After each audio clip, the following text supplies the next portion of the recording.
Hey everyone, how you doing? It's Thursday, 24th of March, 2022. Just hooking everything up, and we are live. We're always live, aren't we? When are we not live? Hope you're all doing okay, by the way.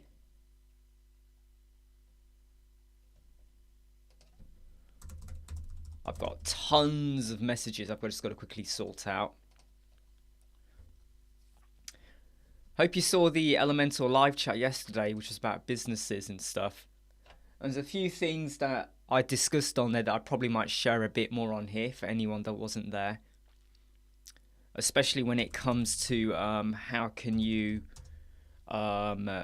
make more income for yourself, because there is something that we're all guilty of doing. But I'll wait for more people to turn up.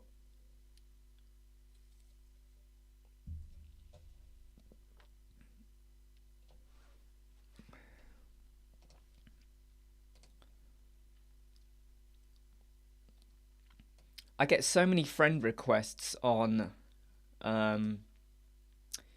Facebook. I often have to say no to a lot of them because I don't recognize them at all. Hey George, how you doing? George, you know your avatar picture? That's not how you look now, is it? Because obviously I saw that Zanti playback. And now that I've seen you in that, I'm going, hold on, he looks very different. So I'm wondering, when was that photo taken? Or is that how you look when you shave? Because you got a beard, haven't you? I'm intrigued, George. I'm intrigued. Tell us more, George.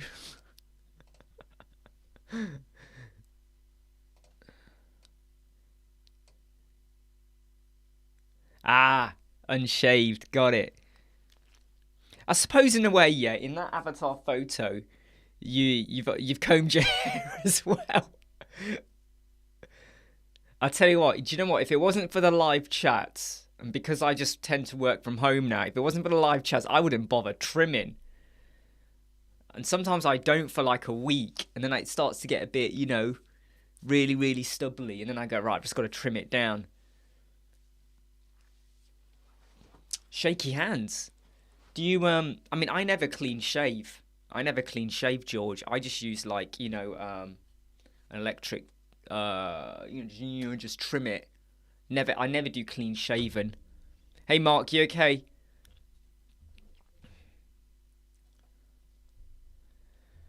Right, let's just rattle off loads of messages that have come through. Ooh.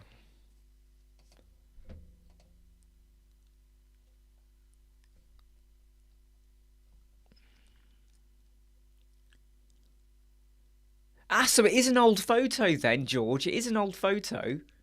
We are talking 8 years ago now. Yeah, so what I thought, I just thought I'd just jump onto an early slot, and this one might go on for like quite a long time because I've got quite a few stuff I just want to sort out, which I can do in the background while being live.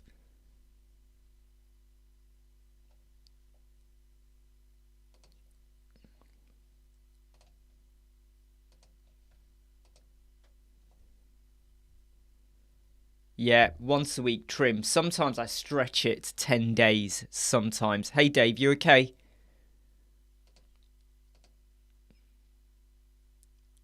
So for anyone that hasn't, I mean, I'm not sure if Elementor are sticking up a replay. I think they're meant to, but I haven't seen a copy of that replay pop up anywhere yet. I hope they do.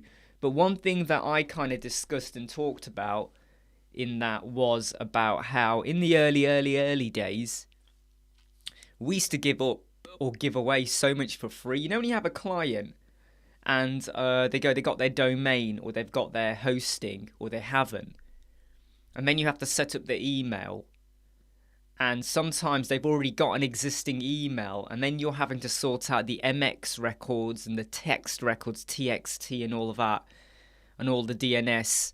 Yeah, I don't. I'm hoping they'll do a replay later, Mark. I'm hoping. I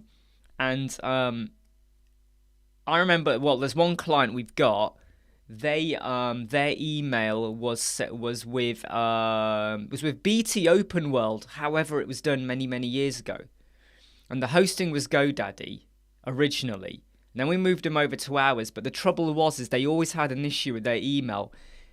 I kid you not, it took nearly 2.5 hours on the phone to get that sorted out. And when you think about it, when we do their DMs, hey Mahboob, when you do a domain DNS name server change, that is seconds, minutes to do. But if depending on the host provider, it might take a bit longer. Then there's the email service set up. Maybe there's forwarding. Maybe they're setting up their backups or whatever like that, or the SSL.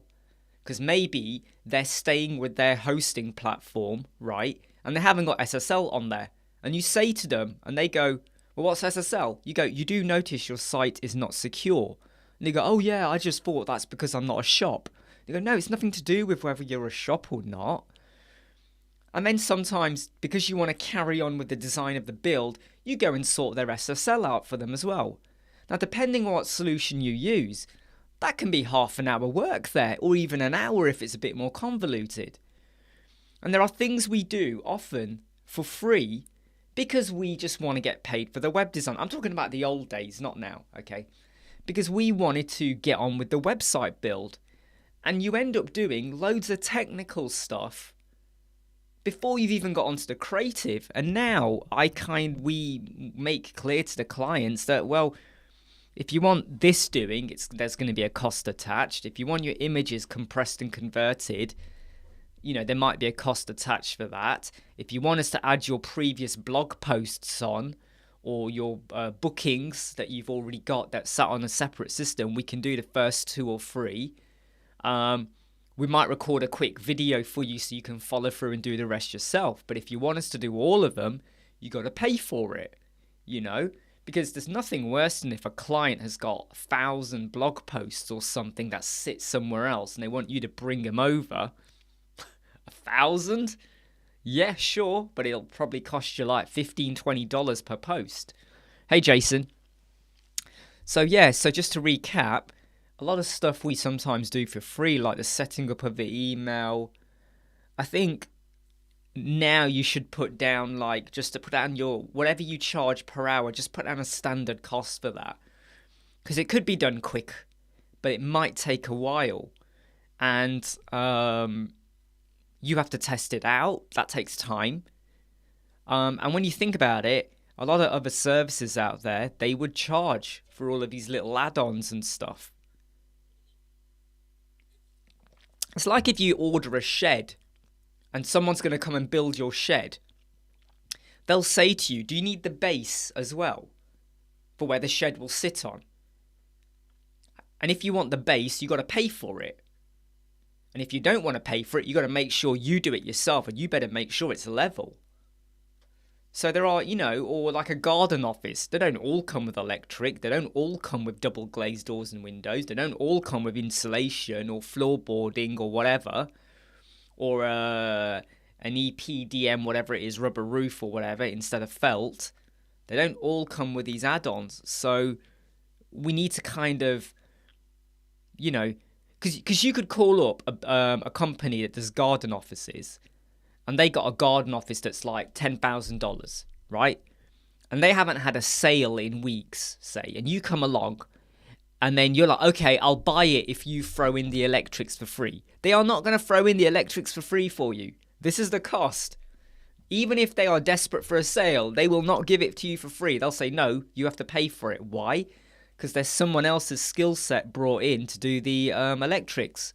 So time is money, and it's we would like to think it wasn't, but it is.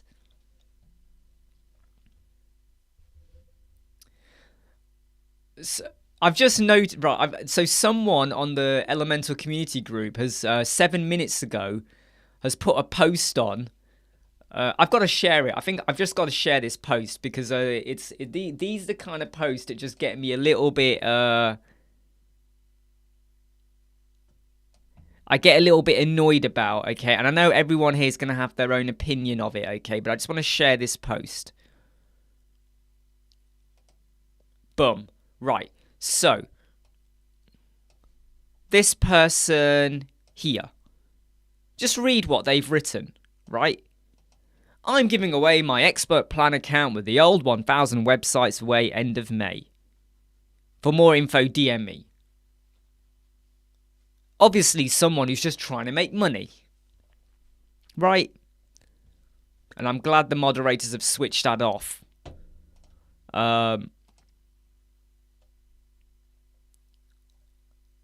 Yeah.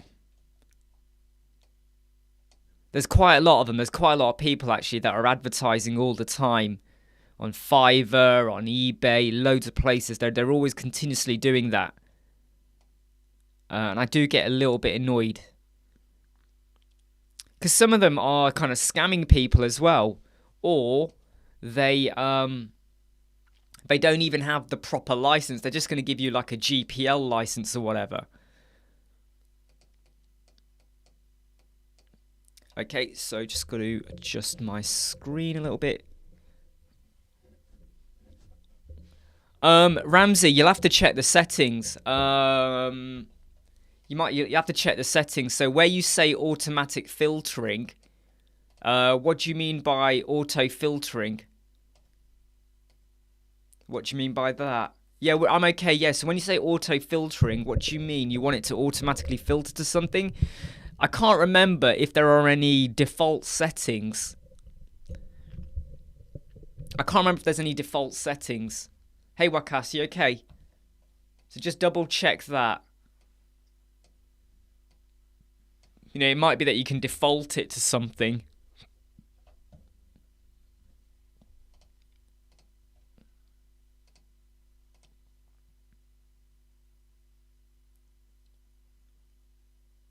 Yeah, Ajax basically does it on the page, in a way.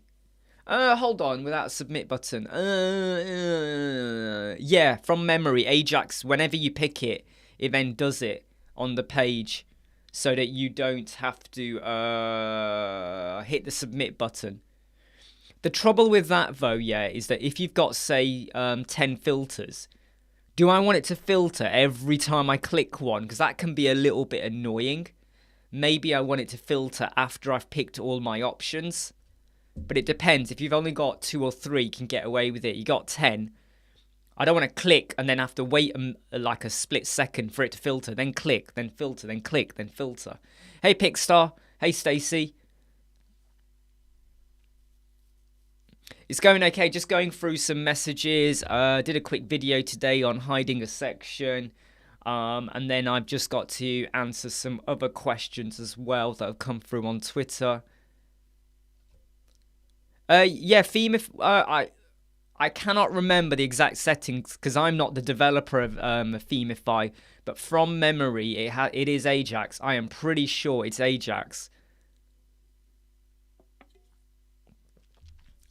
Most filters will have Ajax built in, if not some form. Otherwise, it's not a very good filter, but...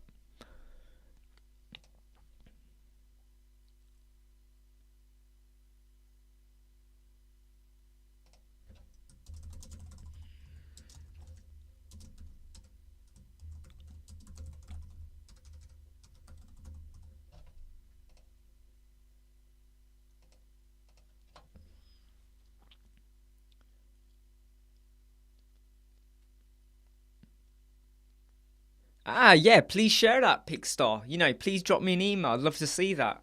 Love to see what solution you got there.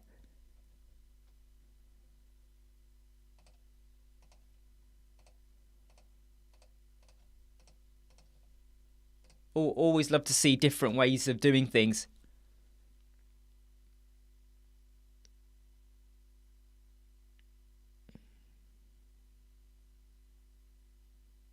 Oh, Jason, I'm not sure, Jason. So where you say, is premium and powerful effectively the same thing with the word generation? When you say word generation, what do you mean? What do you mean? I'm just going to quickly go to Bertha.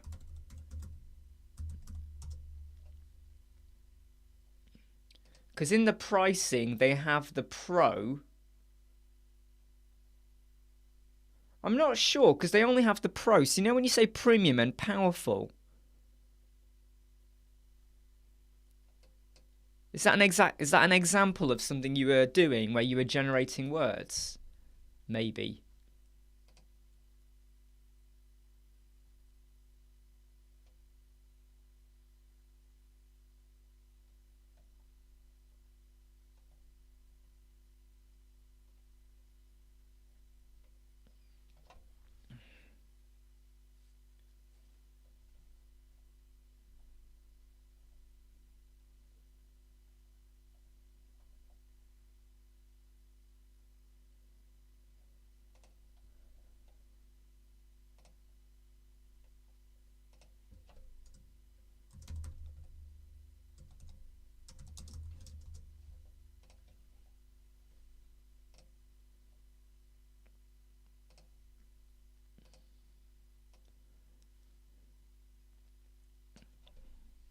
All right, just checking the comments. Ramsey, I want to make clickable images. Open a URL in new tab.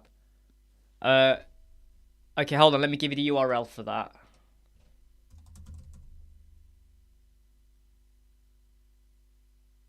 Oh no, hold on. Images. You'll have that in your images already. So inside your image, click on your image and you'll have a link inside your image. Click on your image and you'll have the URL, and then you can click the cog to make it go to a new tab. Stacy, what do we use for tracking website visitors? Google Analytics. We just use Google Analytics. Connect up to that. So Jason used to generate about us, which was marked as powerful, but when I click the button, it says this is a premium feature. Yeah, it's the same thing. It's the same thing. Sorry, I see what you mean now. Hey, Jimmy. Fall out of bed. I know, super early today. Do you know what, Jason? I think that's something I can mention that to the developers of it about the powerful and premium. I think what they mean by powerful is they're saying this is really good, you must use this, but it might be that some of them are premium. Charlie will be around somewhere.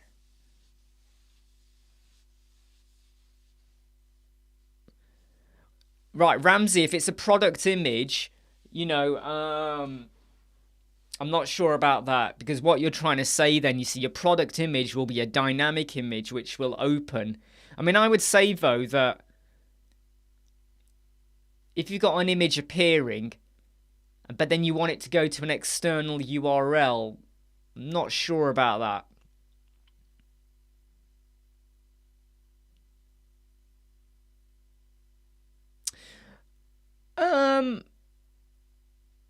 Can you drop an email to their Jason?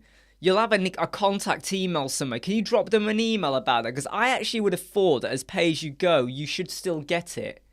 If I'm honest, I would have thought that as pay-as-you-go, you still got it. I might be wrong. Right? I might be wrong.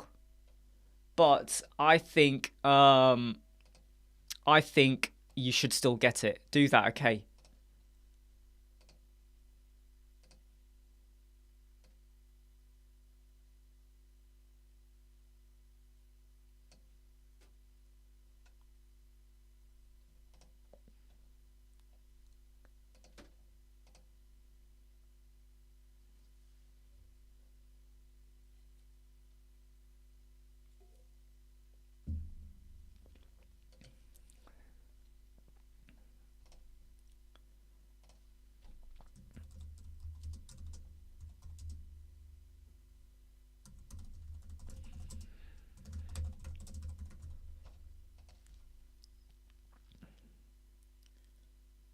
I might be wrong, Jason. Like I said, I usually am.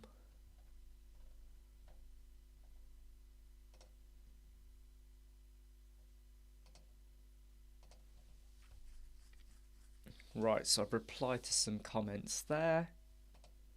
Comment.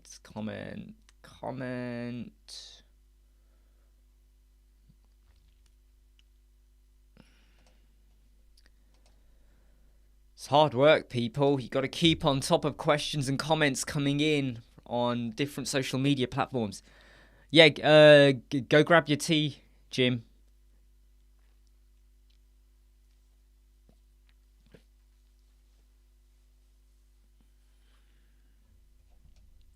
To be honest though, Jason, what I will say though is that, you know, like the about us bit that you just said you wanted to use. If you could use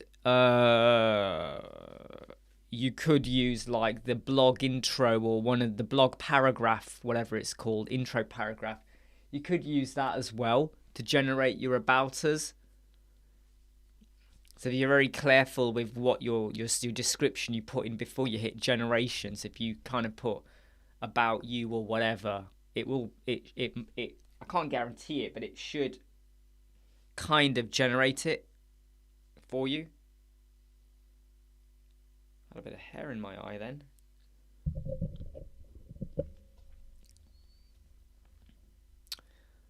Right. Let's just check this.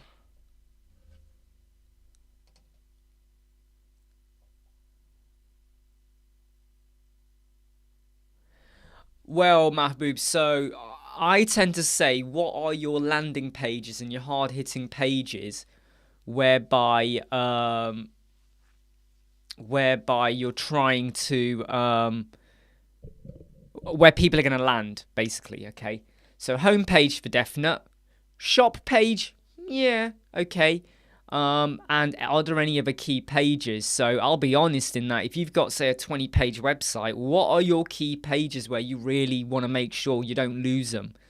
So if as part of your funnel you've got landing page, a special product page, maybe something before you get to sales page, you want to make sure they're not slow, the ones that lead to your funnel and whatever.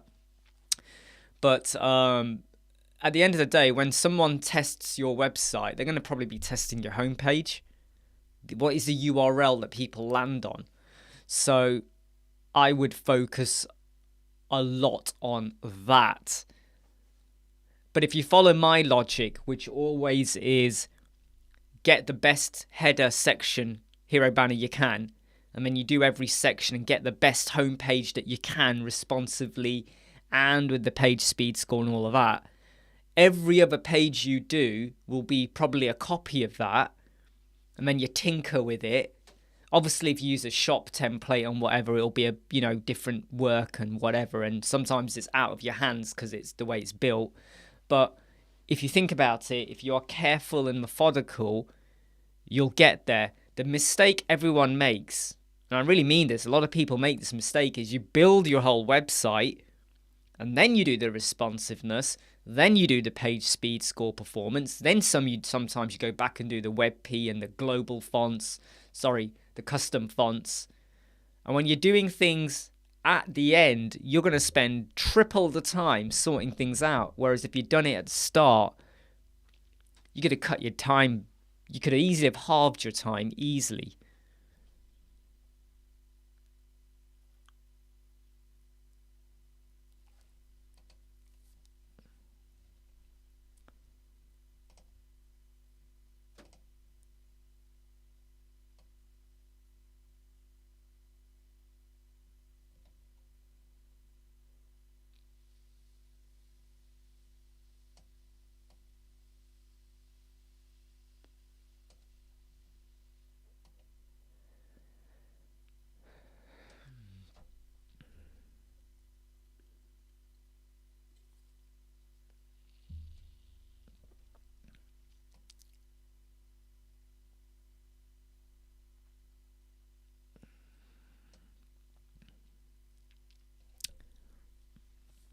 Hey Kevin, thoughts on add-on plugins? No, don't worry. We often redo or go over stuff again as they get asked. I used to use Happy Add-ons quite a bit, but then when I got Elementor Pro, I stopped using all these plugins. Since we got Elementor Pro in September. Let me get this right. September 2020, we got Elementor Pro in September 2020. Okay, and since then, just Elementor Pro. Since then, there's only been one other website in that time period since 2020 where we used premium add-ons for something particular. But now, I wouldn't use even premium add-ons because it was to do with an image zoom function kind of thing. The live stream went okay. They haven't got a replay up yet, which I hope they do later. But that went pretty well. But to answer Kevin's question, I would say no, don't. I would say don't. You gotta weigh it up with, is that feature so amazing but it's too much work to replicate or you wouldn't know how to do it? If I really, really had to pick a add-on for something really amazing, I would go for QI add-ons. Hey Flippinson. So QI add-ons, which is free, has some really amazing blog scrolling stuff. Product carousel. It's got a really good one, and it's also got this this really cool thing where when you click on words, the background and stuff changes. And I know you can do that with code, and it's a bit more work. But QI add-ons as a plugin, that is where I would go if I really wanted to use one. Now, if you wanted to do loads of animation, then Uboy is a favorite. But at the moment, I haven't had the need to use Uboy yet on any website. So I think I have to be honest, I just think that Ultimate add-ons, Happy add-ons, Premium, Essential, Exclusive, all of these ones, they're kind of doing the same thing, aren't they? Just in a slightly different way. And I've just got to a point now where, you know, they're not doing anything majorly different. But QI add-ons, right, and Uboy are my two favorites if I had to. But you've really got to push me to use them, because I'll be like, well, do we really need it? Can we do something else? Take care, Mahboob. Because like, look, you know, Elementor 3.6.1 came out yesterday, right? Some people had issues where they've got Jetpack, Crocoblock, or other plugins and stuff like that, premium and stuff, yeah? And the moment you have more Elemental plugins, you're just asking for a recipe, you know, disaster. And what if your client or someone has enabled auto update and then the website goes down, and then it's your problem to go and sort out and get the backup in and all of that? So because we focus so much on just Elementor Pro, we can play safe. We can play safe with that.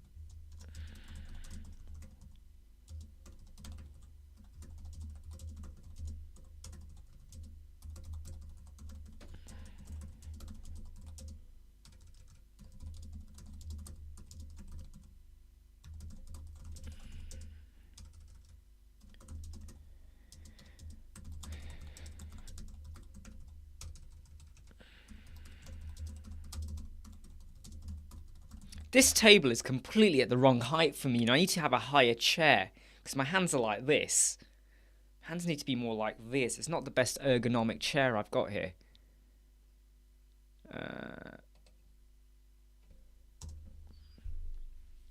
Cheers, Pickstar. I'll have a look at that. Hey, Damp. How you doing? Jason's got Ultimate add-ons, but only use a couple of specific feature. Yeah, that's what I mean. I mean, if the plugin allows you to deactivate widgets, so you only enable the widgets you're using to reduce the amount of code you've got coming through on the website, that's a good thing. But you know what? There's always a risk, isn't there? There is always a risk, and I would always advise that you don't run an update unless you're doing it on a test website or whatever. Always wait. Some people say 3 days. I say, no. You want to wait at least a week. Because, like, 3.6 came out. On 3.6 came out on Tuesday. Then on Wednesday, 3.6.1 came out the next day. And it's almost like even 3.6.1, I've heard there's been the odd issue as well. So you got to kind of play it safe and wait a week. And you'll know it's okay because there's no other update being rushed out the door by that point as well. So you kind of go, okay, play safe. We can go for it now.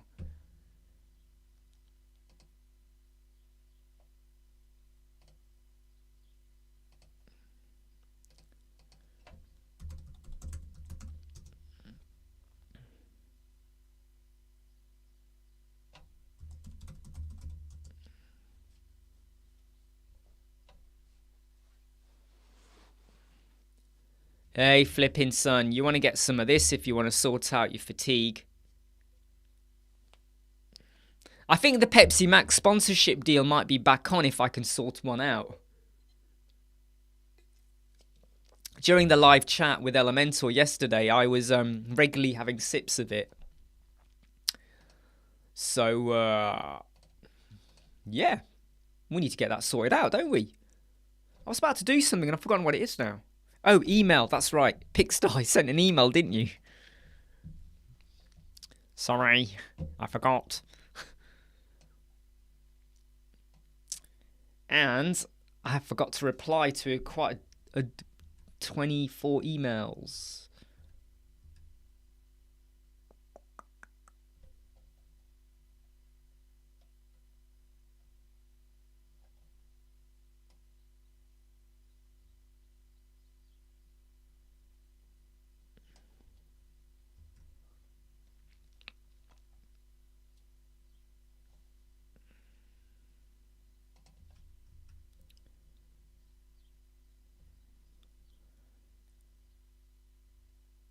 Hey Chingy, how you doing?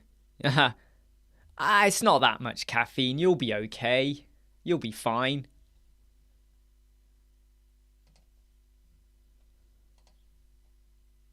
So far, quite a load of websites that are using 3.6.1 are absolutely fine.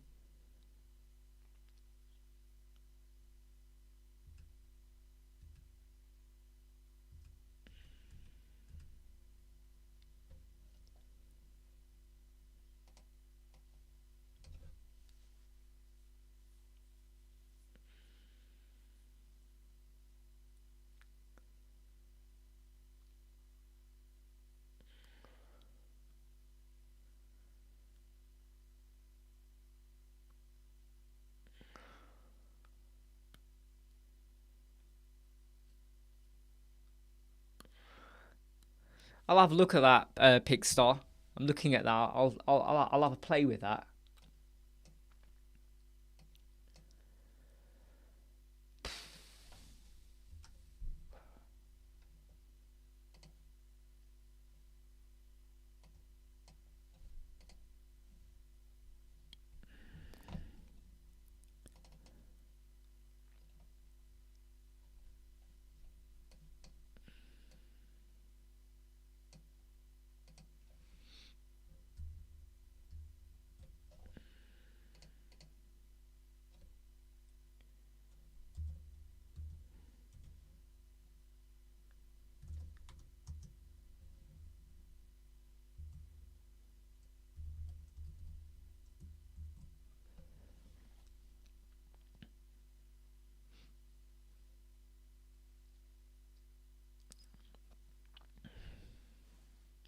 Hey Andrew, Clyde Valley up in Scotland.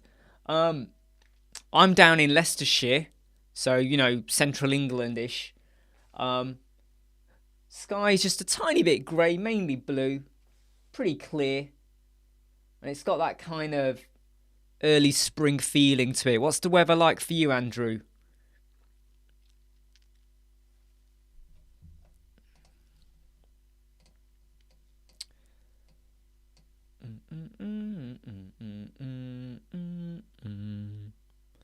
Do you remember I mentioned Template Monster? They want to do some collaborative work.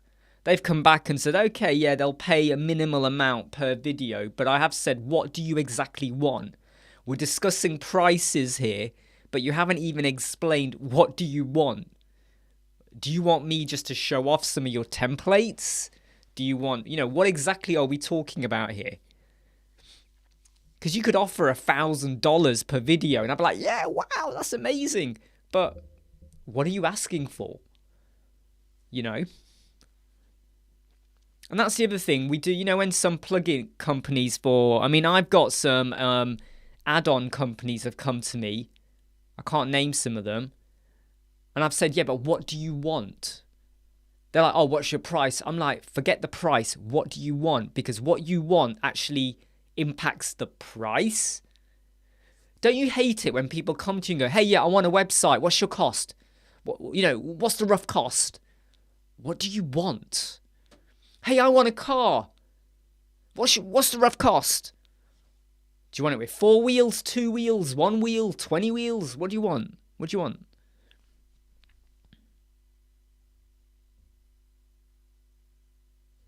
Wow, damn. 23 degrees. Wow. Sunny and warm. Now that is hot. Andrew, TM account. I missed info on them charging their commission system. Missed out on... Oh no.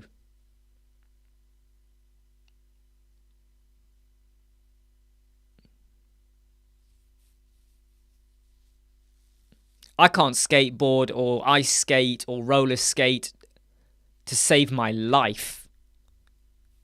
Yeah, Damp, I was just doing an analogy.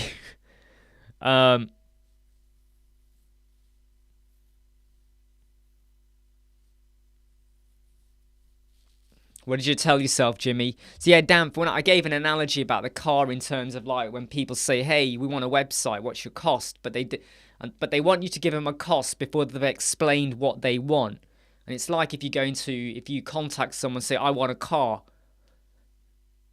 How much is it going to cost? What, a convertible? Family car? Coupe? What are you after? Hey, Aishman, how you doing? Break your neck. Yeah, I'd break everything if I was on a skateboard.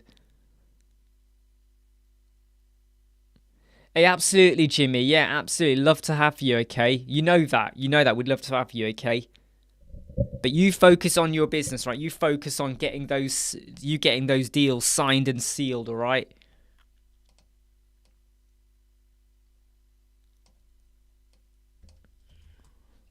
Hey, DK Blog, how you doing?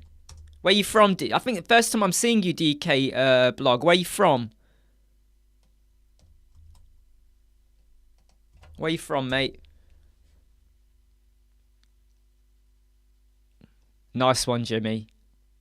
Damp, Porsche, Fiat, Ford.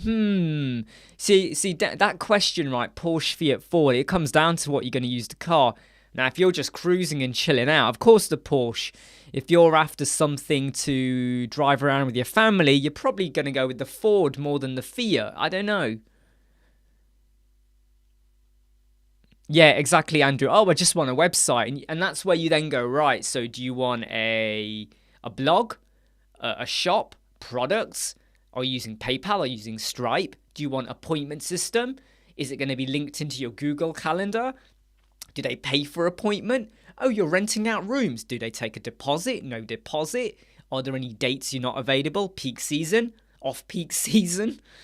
A directory? Multi-vendor? All this stuff. What's the help you need, DK Blog? Ask here, because if I can't help, someone else might be able to help as well.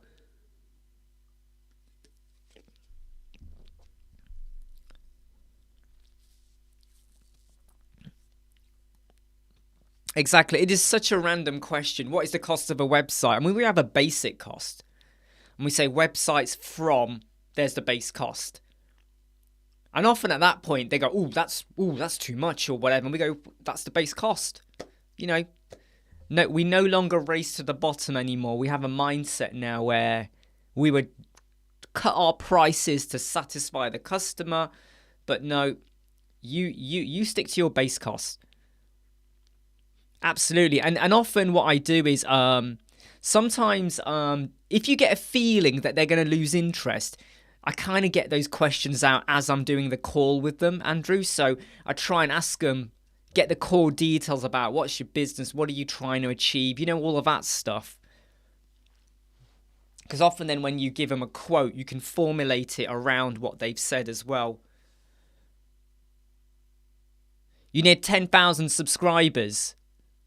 What, for your YouTube channel, DK Blog? Or what? When you say 10,000 subscribers, what are we talking?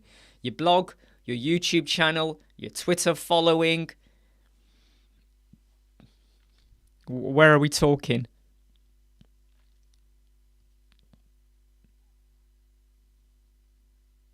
Exactly, Pickstar. Forget about not even moving a finger. I wouldn't even breathe. I would hold my breath. If they said, can you go lower? I'd be like, no. George, someone asked him to set up a Facebook page for their dental office. No logo, no info, no service. Hey, that easy. I hope you charged him for that, George. Easy. What you do, right, yeah, you go to a mirror, you take a photo of the worst tooth in your mouth, find the worst decaying, decomposing, rotten tooth in your mouth. You photograph that and you stick that as their profile avatar. There you go.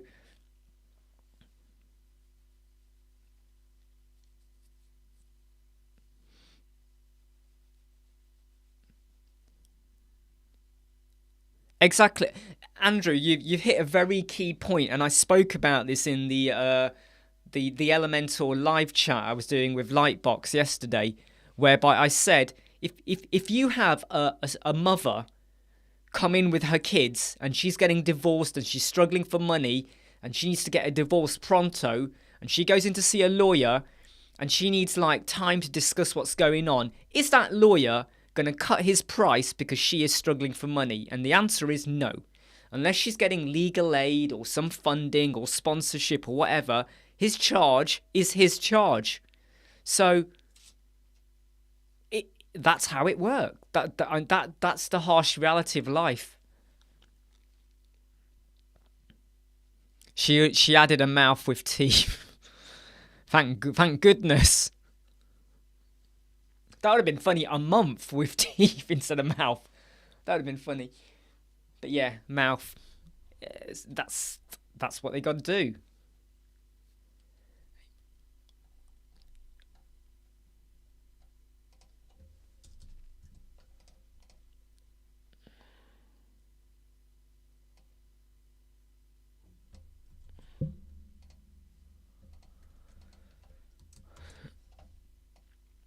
I'm about to tell a client something that they're not going to like, which is they purchased 8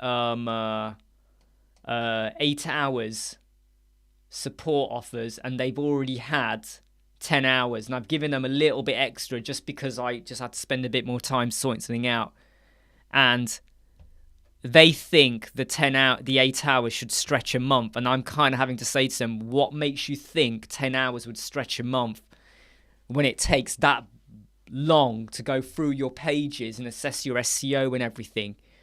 You really think that was going to stretch over a month?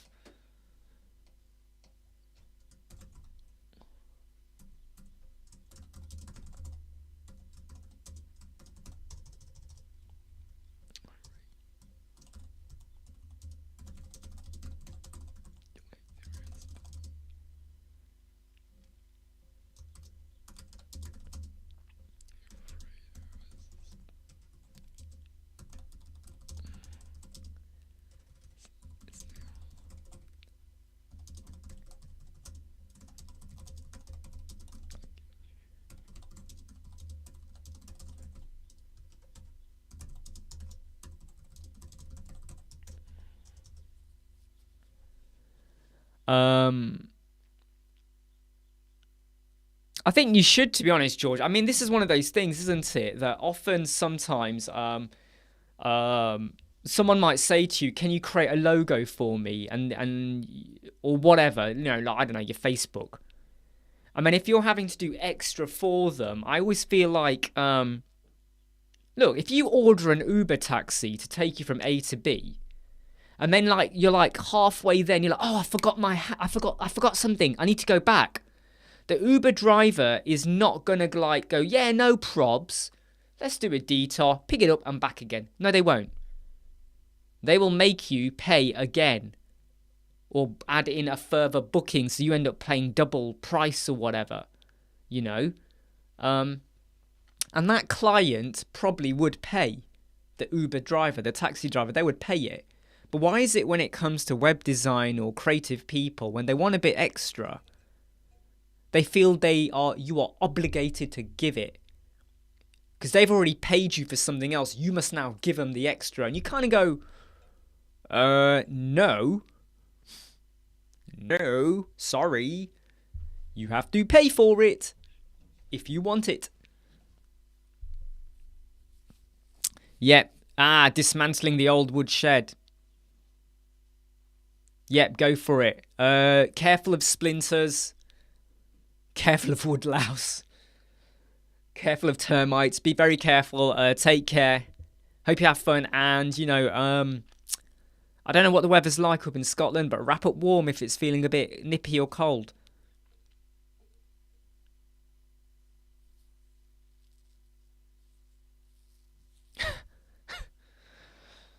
Oh dear, George. No, I know. To be honest, though, when I do write back, I do try to be more tactful when I write back. I read it back and I go, oh, that's too harsh. Let me change it a bit.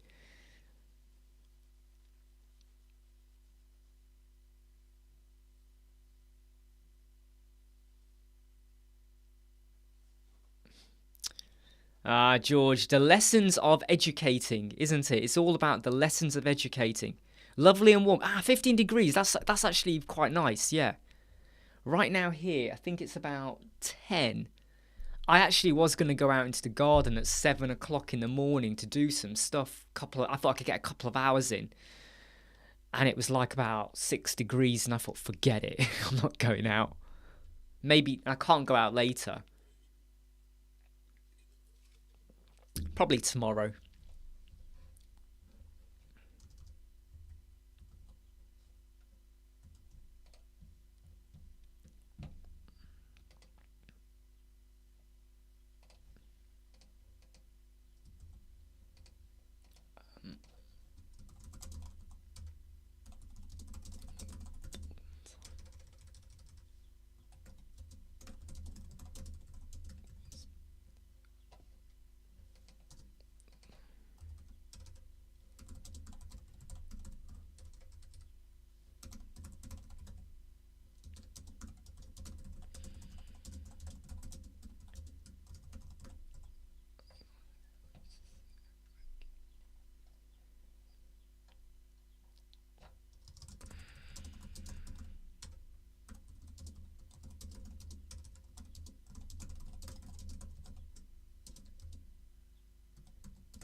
Yeah, take care, Andrew. Lovely to have you, by the way. I think it's the first time you've joined on here as well, so hopefully we'll see you soon.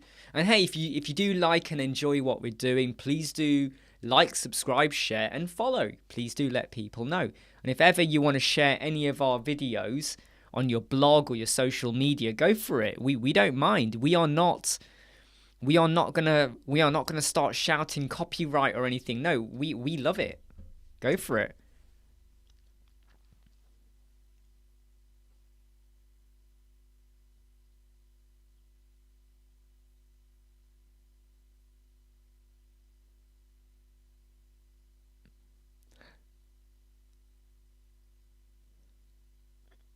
What do you mean you become worse, George? No, I know what you mean. You kind of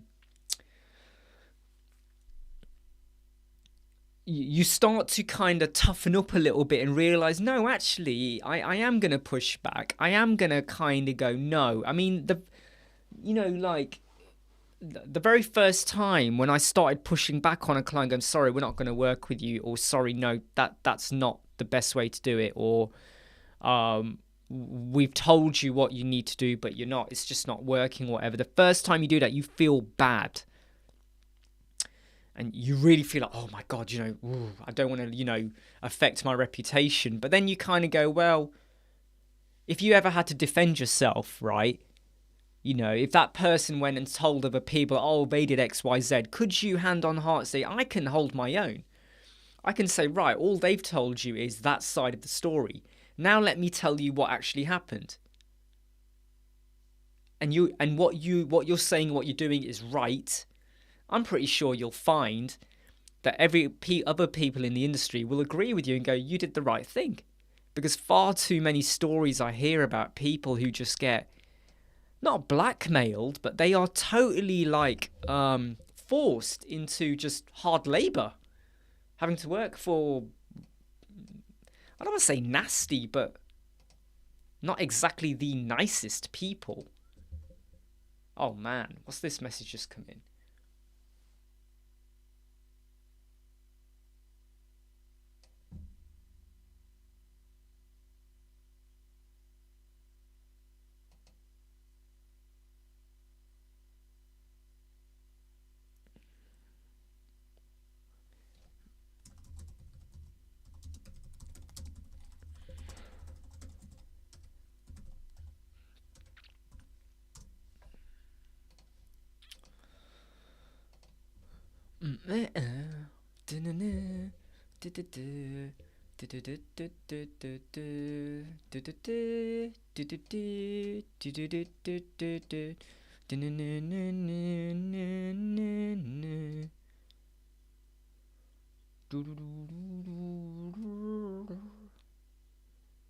Oh man.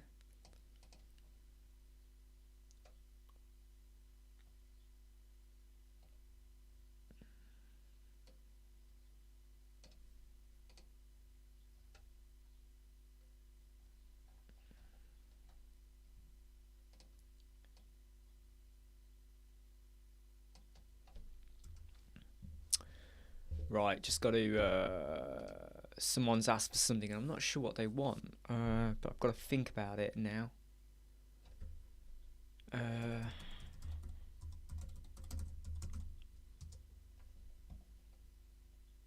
Dun, dun, dun, dun, dun, dun, dun, dun, dun, dun, dun. Do, do, do, do, do. Do, do, do, do, do, do.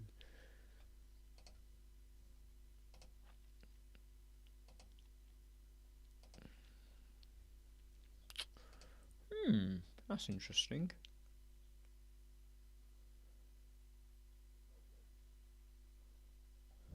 DK, where's that person? He's disappeared. The one who asked a question earlier. What was his name? DK Blogs disappeared. He said, I want 10,000 subscribers. Never actually said what he wants them for or where he wants them, and he's now gone. Maybe he achieved his 10,000 subscribers. Give him a round of applause, everyone. Well done. Yeah. Well done. Yeah.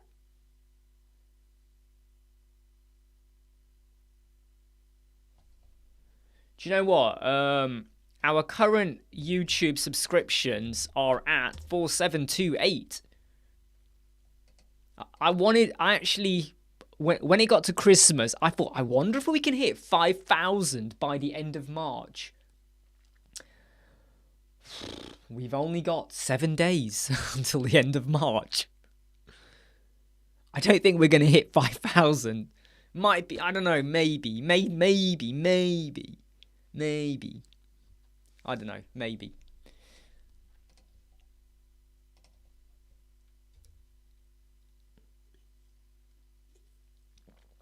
To be honest though, George,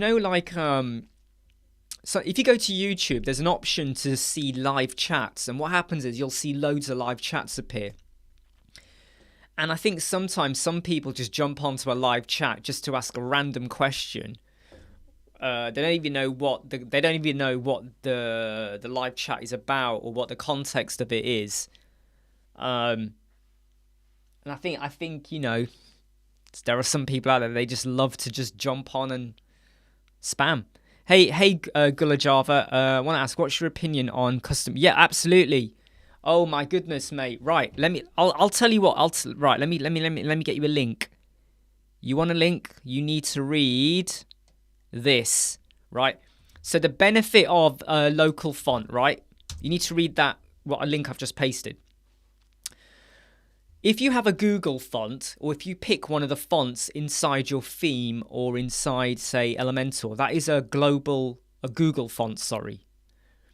Even though the font is inside Elementor, oh, Arthur,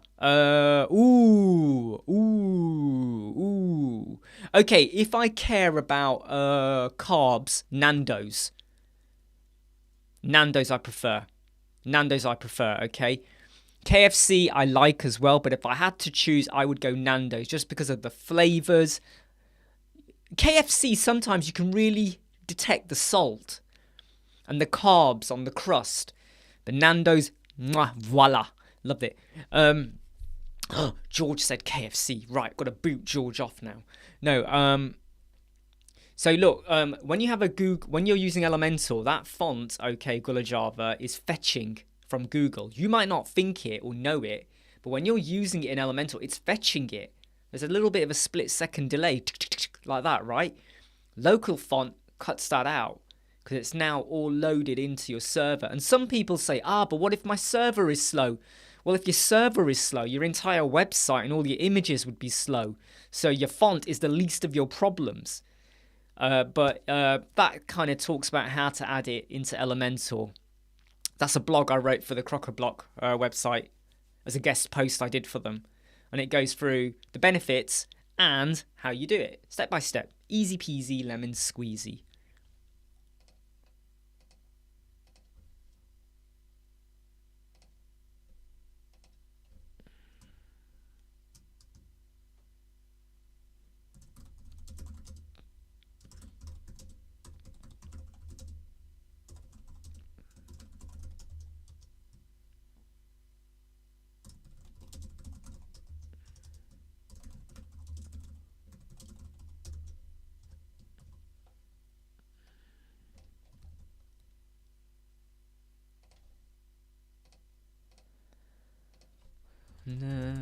No.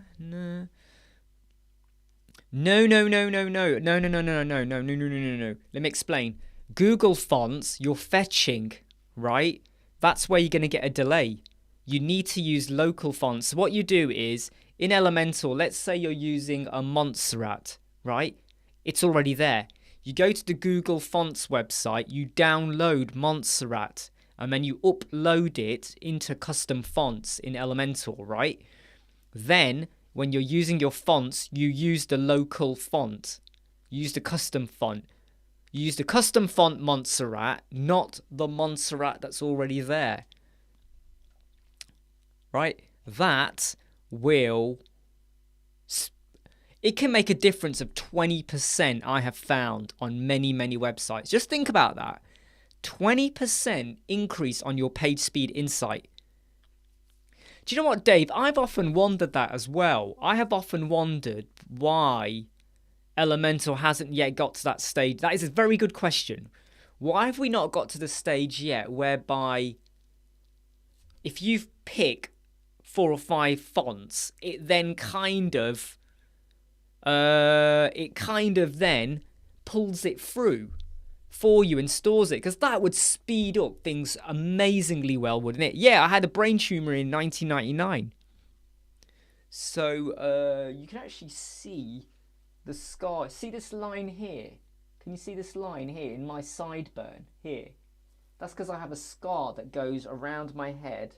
Well, it starts around about here and it goes all the way around my head here and ends there. No way, what's up with Publer? Publer's not working today. What is up with Publer? Oh, it's alright now.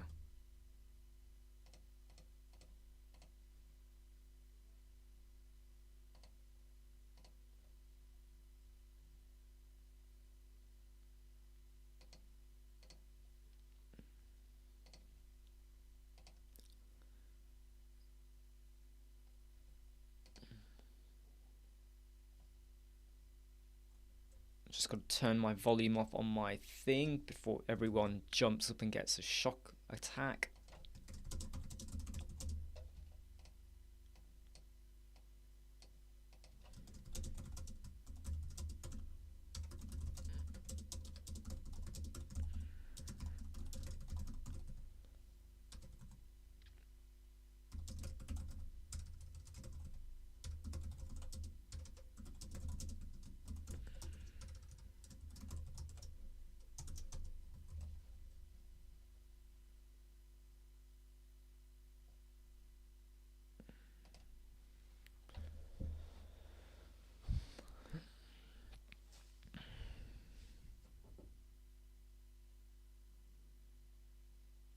Yeah, and that's actually a good point by George as well. So I've had clients and they've gone and got this really custom bespoke font, and I'm a bit like, I would prefer it if they used if they got their font from the Google Fonts website. So you go to the Google Fonts website, you find your best font there, you download that, and then you upload that as your local font or custom font. So you get the Google font and then you upload it, okay? You upload that. And the best way to know is that when you're building your header or your homepage, that's when you're going to... Sometimes what you got to do is you build your homepage, or you build your first two sections, like your header and your hero banner, and maybe the next section. At that point, you will now know what are the fonts you're definitely going with and what are the sizes and the weightings. You'll know for sure now. Then make sure you upload them in before you continue, because what you'll have to do then is go back through your header, go back through your first two sections to put the custom font in. Don't leave it to the end, because it is a headache. Unless you use the global fonts feature. So you do primary, secondary, accent or text, one of those four. If you pick your fonts there, if you do that, take care, Mark.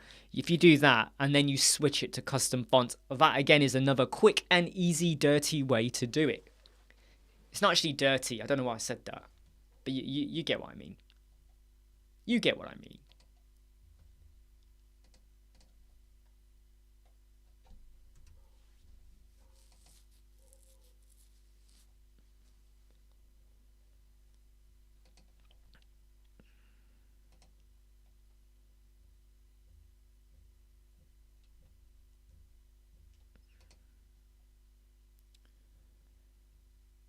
Oh man, why did I do that? When you click something and you think, damn, why did I click that?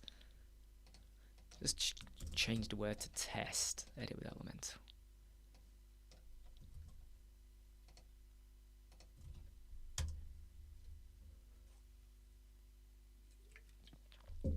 No worries, Gulajava. And like I said, if you ever want to share our videos on social media or in your own blog, go for it. We don't mind, okay?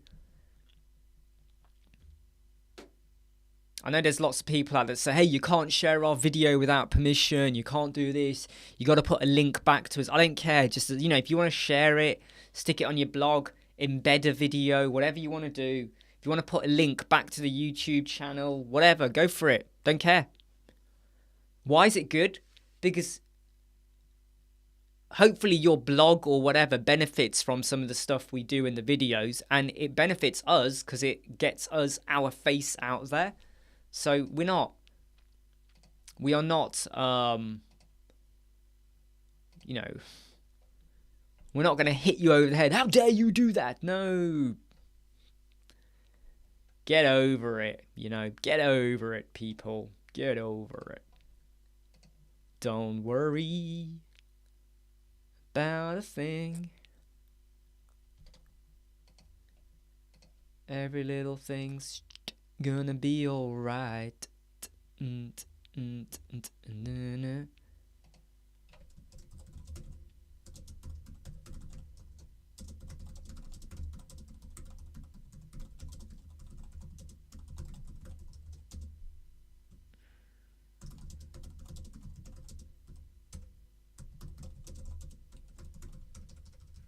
So there's quite a lot of people that sometimes on the Elementor, the Facebook group, they go, oh, it's not working anymore, something I'm doing. And my first question to them is, have you updated recently?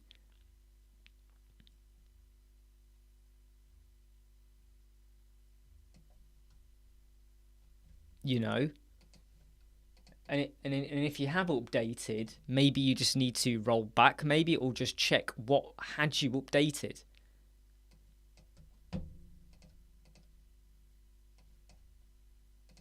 One of my clients who kind of looks after their website themselves mainly said, I really hate it that whenever there's an update, I get an email. I went, well, actually, that's not a bad thing, because then what you should do is you should click on the link, because it will say to you, your website's been updated. Click the link and check, is your website okay?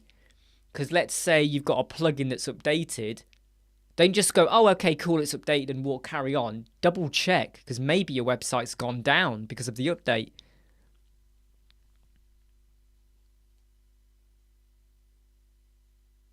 Yes, so one of the key things, obviously, George, is the Flex container.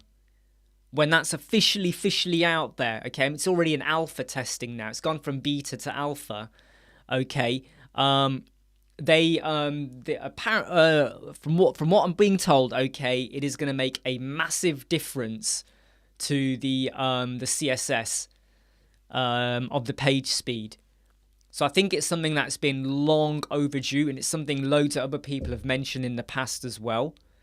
But yeah, because with the right optimization tools and the right mindset, you can get your website to be quite fast. But you're absolutely right about the unnecessary CSS coding in the background. The new Flex container is meant to completely streamline that. And obviously, I will very soon be doing some testing of that as well. Take care, Dave. Don't run. Dave, slow down. Take your time, Dave. Don't rush. Don't dash. Don't fall over. If you fall over... Well, if you fall over, it's your fault. But don't fall over. Don't fall over. That wasn't very nice of me, was it? If you fall over, it's your fault.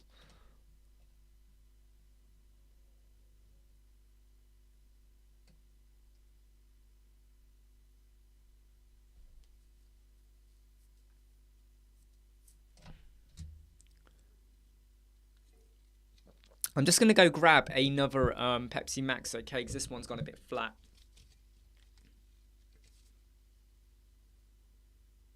I could just leave that there, but I need to buy a shelf, put it on while I'm out.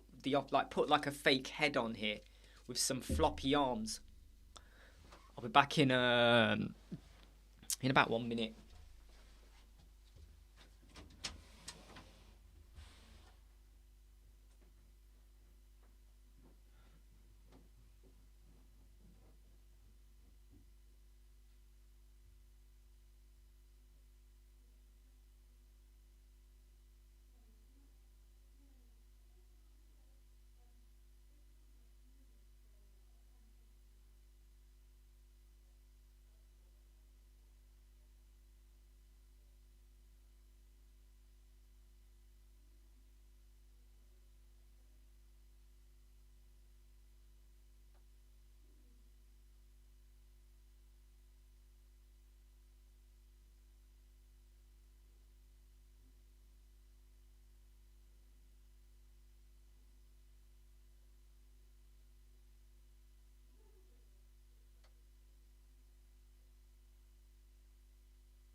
Hey, Pickstar, you not missed anything. Pickstar, when are you not cooking? That's the question. And I feel like we're missing out.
I wish I was a better cook, to be honest.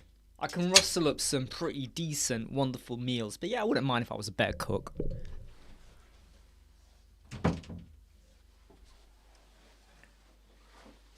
Oh dear. Right, let's test how this looks. I must be missing something. I don't know what it is I'm missing on here.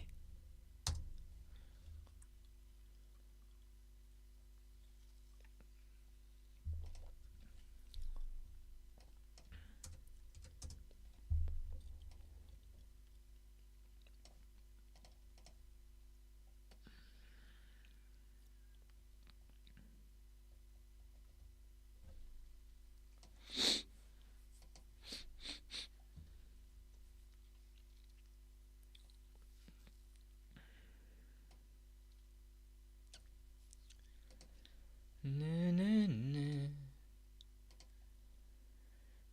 Da, na, na, na, na.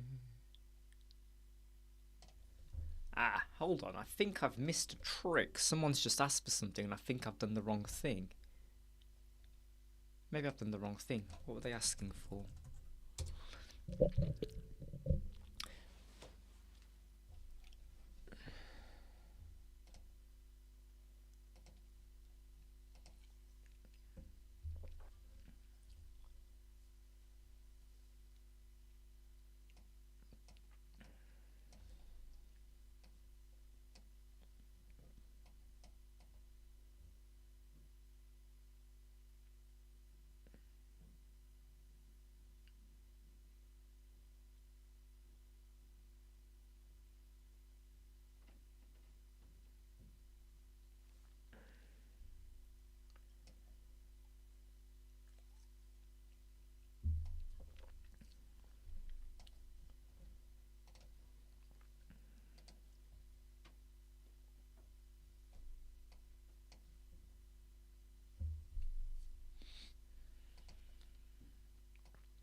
Sorry, I just clicked on the wrong thing there.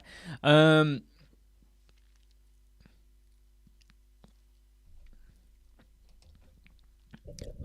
my god, it's turned into cookery hour. Schnitzel with fries, stews. Yeah, I'm glad. I was like strews for a minute. I'm glad you corrected that. I was like going, what's he talking about?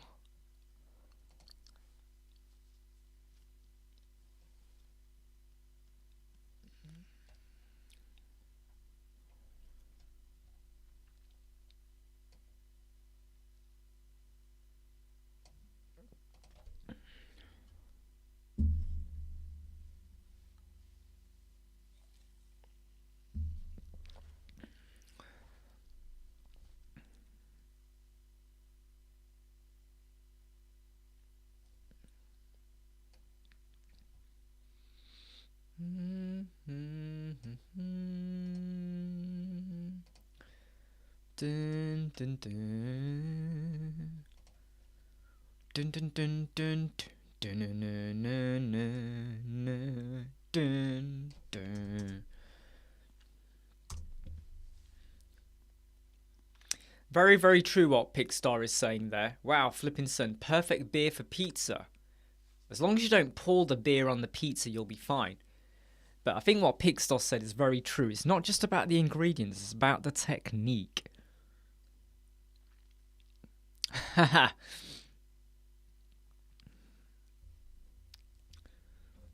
Look at that. Jimmy is serious, right? Jimmy is right now. He's getting his passport out to get down there. If you start making any of that, he is ready. He's ready for this. Are you hanging on the edge of your seat?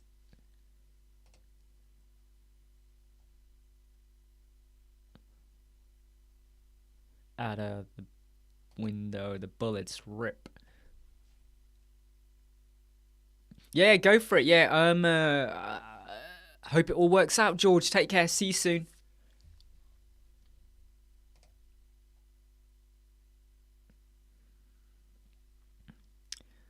To the sound of this, yay, boo, boo, boo. Another one bites the dust, ding, ding, ding. Another one bites the dust, ding, and another one falls, and another one falls. Another one bites the dust, din, din, na, na, na, ra, dun, dun, na, no. Sometimes no, no, no, no. Are you happy? Are you satisfied? Right. Dun, dun, dun, dun. Another one bites the dust. Dun, dun, dun, dun. Another one bites the dust.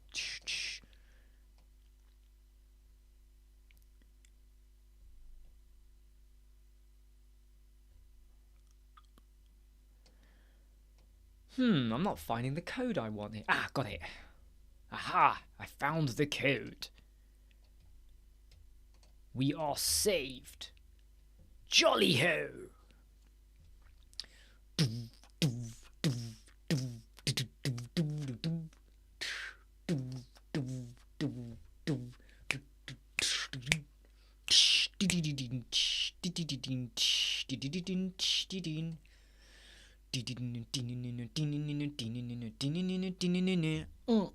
Hey Gerald, how you doing? Sorry, you probably saw me just midway into singing and dancing the way I am. How are you? How you doing? Are you happy? Are you satisfied? Out of the bed, the bullets rap to the sound of this. Din, din, din, din, din, din, din, din, din, din, din, din, and number one ball, number one bites the dust. Yeah, yeah. Din, din, din. No one bites the dust. Say anything hello. Doing images. I hope bulk resize photos is still working well for you, okay, in terms of the speed.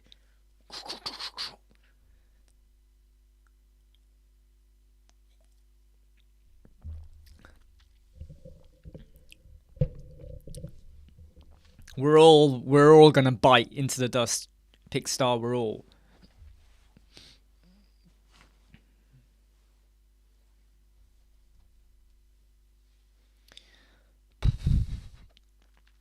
I'll just bring the Pepsi Max, Jimmy, if we all met in real life one day.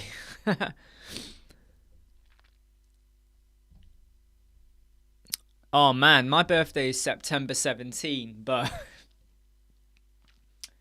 who knows what the world will be like, you know? Who knows?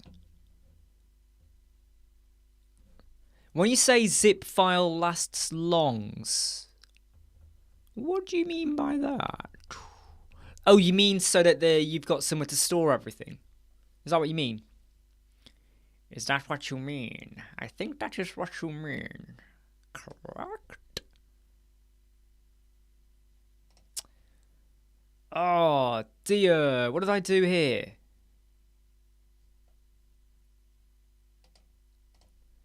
Dang it, Dr. Jones.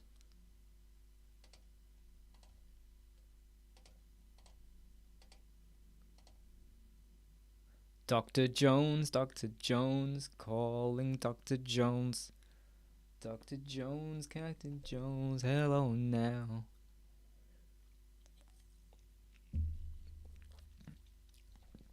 I-E-P-I-E-A.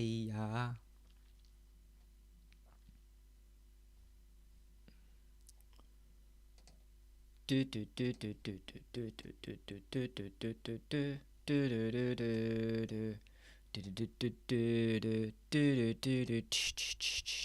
do do do do do. Rhythm is a dancer. Hey RXT 1070 Arco, how you doing? Haven't seen you for a while. Good to have you back. 500 images, zip file, that's a lot. But hey, if bulk resize photos is working for you, that is good.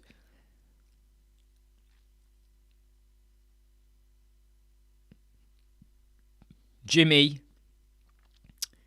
we do not use those words, okay? The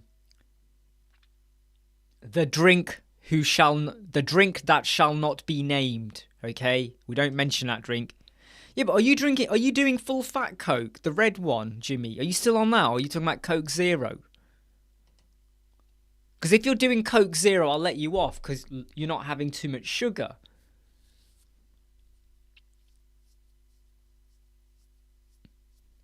Totally. Bulk resize photo changed. You know, the minute I came across that over a year ago, it changed my mindset, and I was able to ditch 2 plugins off my system.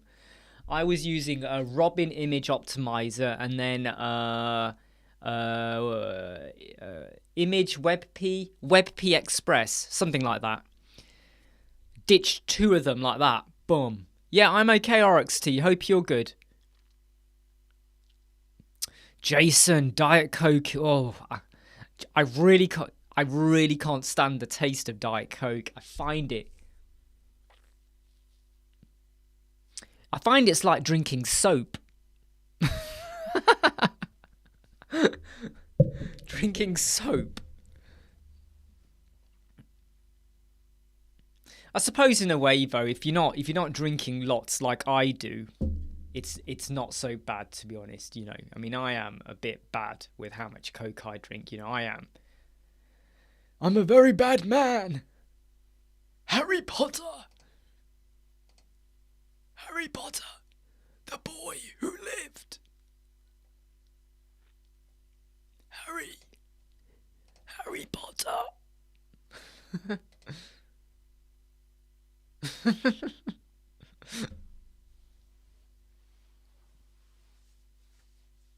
Drinking soap, I know, Jimmy. It just has this weird taste, doesn't it? Just like fuzzy, you know. It's like maybe one day, right, yeah, you're washing your hair and you accidentally get shampoo in your mouth and you're like,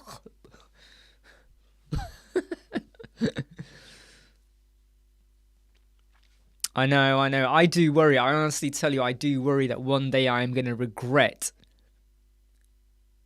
You know, I do regret. Like, one day I am going to wake up and I am going to so regret all the little drinks and all the stuff I've had in my life. It will happen. No question about that. You know, and it does worry me. Because you just don't know what's coming, do you? You don't know what's coming.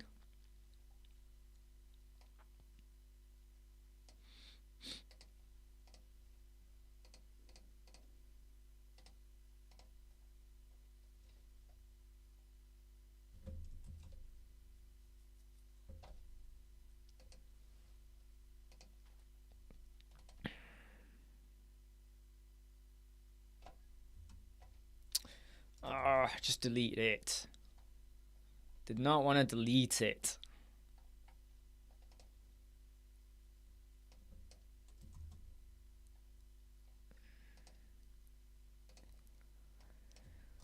Sometimes. Right, yeah, insulin, yeah.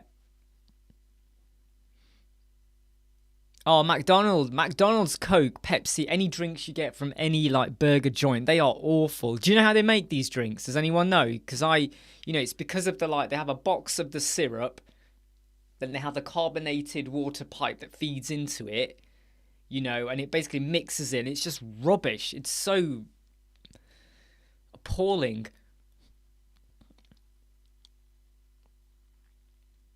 And I know it's not cost effective for them, I know that. But you know what? I really wish all these burger joints would just move to now just giving us cans. Right? Just give us cans. Or whatever. You know, this whole let's just, yeah, you're going to pay for a rubbish version of a drink. Oh no, but Jimmy. You know when you have a triple cheeseburger from McDonald's? Triple cheeseburger. Mmm. Lovely.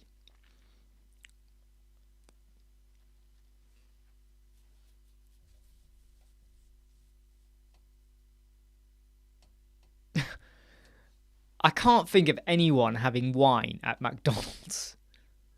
I bet there is going to be a McDonald's somewhere where you can actually have water wine. Why would you do that? Why would you do that? That'd be like awful, wouldn't it? Is this all in the same column? I don't think it is it? What have I done here? Something is wrong.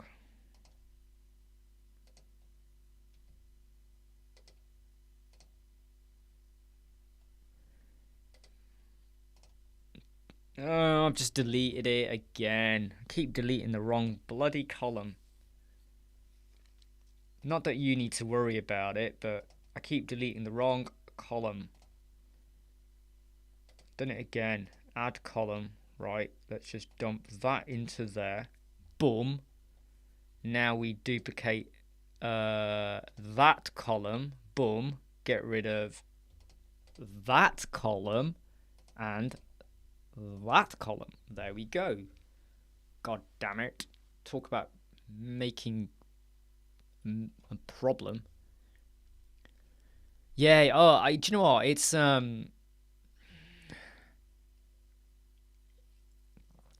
no kidding, Jimmy. 100 meters. You know, if you ran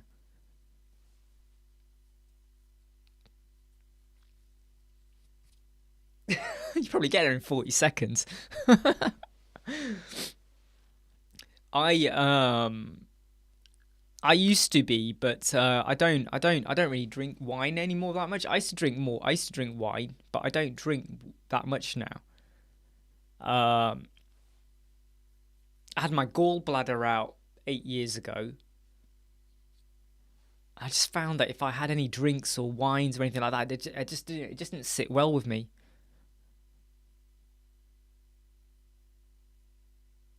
Wine is like water. Yeah, that is true.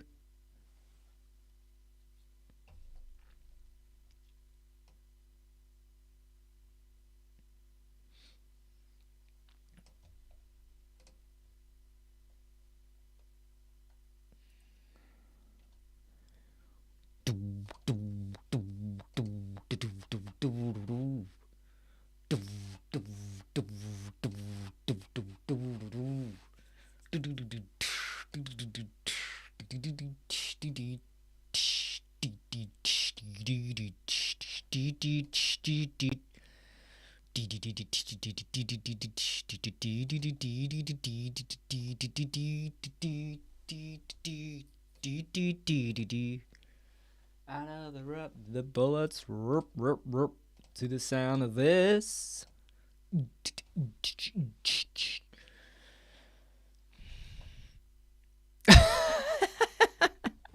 What flipping son has just said? Breastfed wine at birth.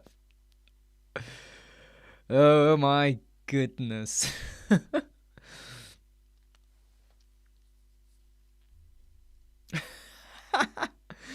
Talk about, wow. One day someone is going to audit this channel and all the live chats. And that bit there, the French or breastfed wine at birth, is going to haunt me for the rest of my life. Oh dear, I gotta say, that's probably one of the funniest. That's one of the funniest things I think I've read in a while.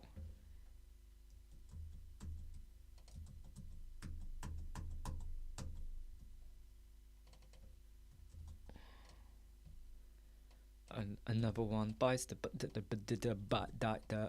dust.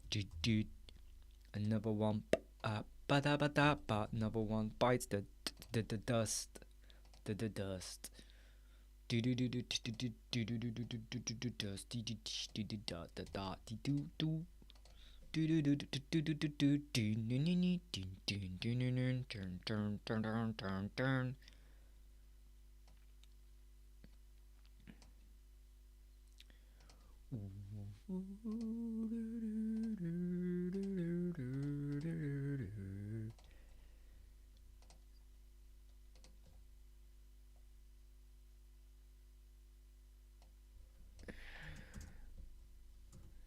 Dun, dun, dun, dun, dun, dun, dun, dun, dun, dun. Hey Rez, George, who's normally on here, who's gone away for a bit, he prefers Divi because he's always used Divi, but he also uses Elementor. I prefer Elementor. I've played around with Divi. I've played around with other Visual Composer, Oxygen. I've played around with them, okay, and I just keep coming back to Elementor. And I drew a line in the sand over 2 years ago now, and Elementor just look. I know more people that go from Divi to Elementor. How many people do I know go from Elementor to Divi? None. I don't know a single person who has used Elementor and then they go back to Divi. If you've always used Divi, I could understand, but has anyone started on Divi and then gone that way? Yes. Has anyone always built an Elementor and then gone, oh, I'm going to use Webflow or Divi or Oxygen? Nope. Doesn't happen. So much can be said for the community and the people and the experts that we have using the system and building things. And I think that goes a long way to giving people confidence to just work with Elementor.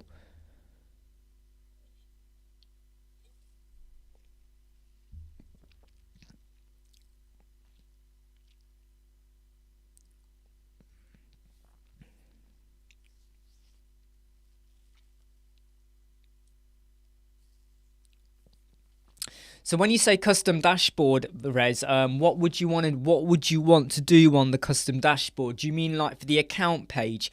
If you're talking about like for the account page and stuff like that, then Shop Engine. Shop Engine is a free plugin. Shop Engine, one word, okay? Free plugin. Try that. Yeah, if you are really rooted in Divi, you might use Divi and Elementor, but your heart might always be with Divi. But do I know anyone who's used Elementor and gone, oh, you know what, I'm fed up and I'm going to go elsewhere? And I keep seeing people go, oh, you know, my page speed this is bloated, blah, blah, blah. And then when you look at their website, you go, well, you haven't custom loaded your fonts. You've not converted and compressed your images. You're not even, you got too many intersections. You got sliders and videos everywhere. You're not thinking about your page build. And you've got, Shop Engine. That one, Jimmy.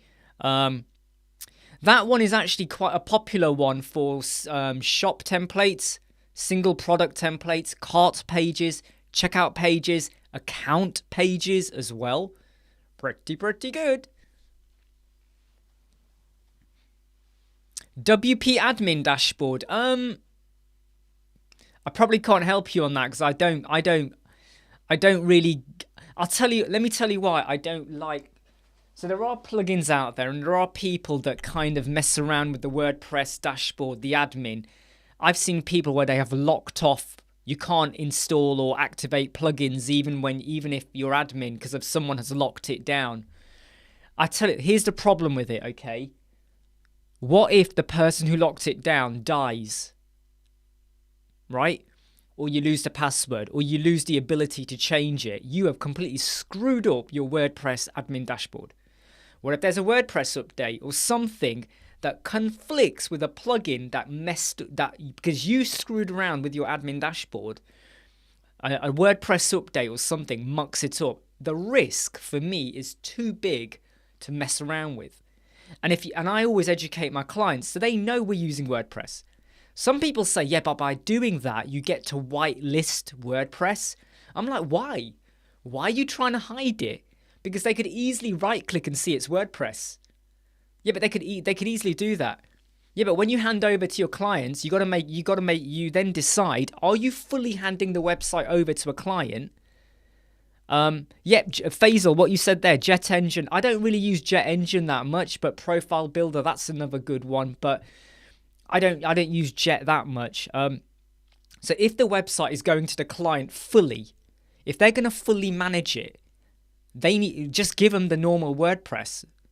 I mean, if you haven't said, they should know from the get-go that you're building a WordPress website, right? So there's nothing to hide. If you're going to give them the website, but you're managing it, they don't need an admin account. Therefore, they won't touch anything.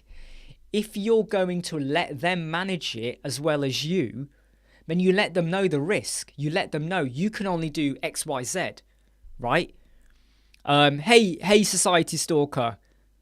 A bit worried about your name now, Society Stalker. I'm okay. So if you and the client are both going to manage it, are they going to have admin rights, editor rights, author rights? Editor or whatever could do loads of stuff, but they can't install or remove plugins. They can't completely delete pages, I think, from memory. I can't remember if they can, or add new admin users. So it's always thinking about what can they and can't they do. But I will always say that when you mess around with the WordPress dashboard, right, big risk, okay? Because all it takes is a WordPress update or the plugin update or just something, or someone loses the password, or something happens where there's a problem and the person that has the password is not available. Those 2, 3, 4, 5, 6, 7, 8, 9, 10 hours where it's not updated, you are losing business. No props, Res.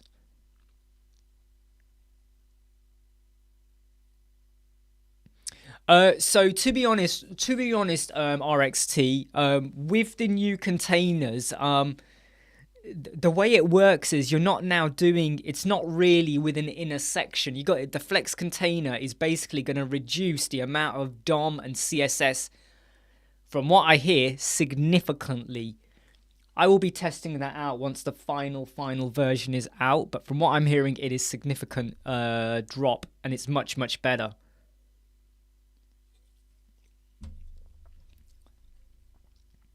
Which is a good thing.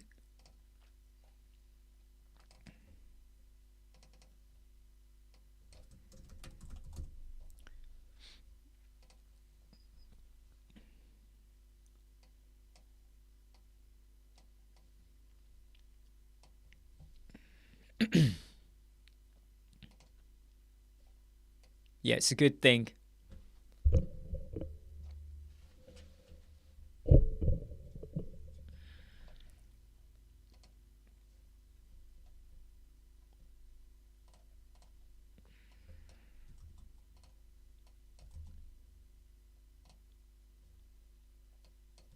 What's everyone saying?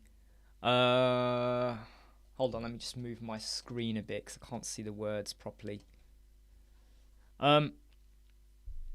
What CRM would you recommend for client management for agencies and freelancers? WordPress. Oh no, sorry, that's a CMS. CRM. Would you recommend for client management for agencies? Manage WP.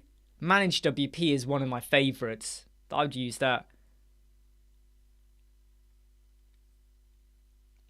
I mean, yeah, Pickstar, yeah, CSS grids, Flexbox. I'm not a massive expert at all in CSS grids, but yeah, if you really wanted to really get lightweight in your website, that would be the solution.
SiteGround,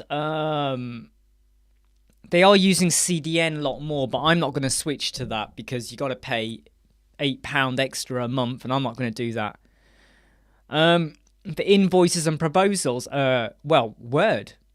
So our invoice system, we have our own invoice system because we have a business account. We have a bank account so we can generate invoices. Job done there. Proposals, you just have a Word document and you write your proposal up. I mean, I don't use an automated system. I know there's people out there that do use an automated system, but we have a clinical way of doing it, and it works really well for us.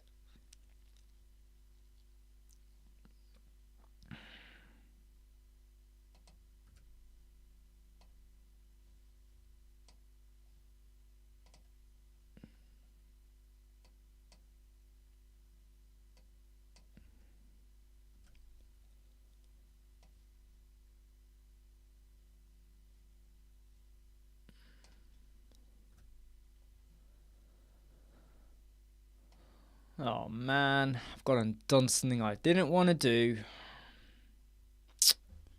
Hold on a second, I've just done something I didn't want to do. Damn it, I've got to shut that entire window down now.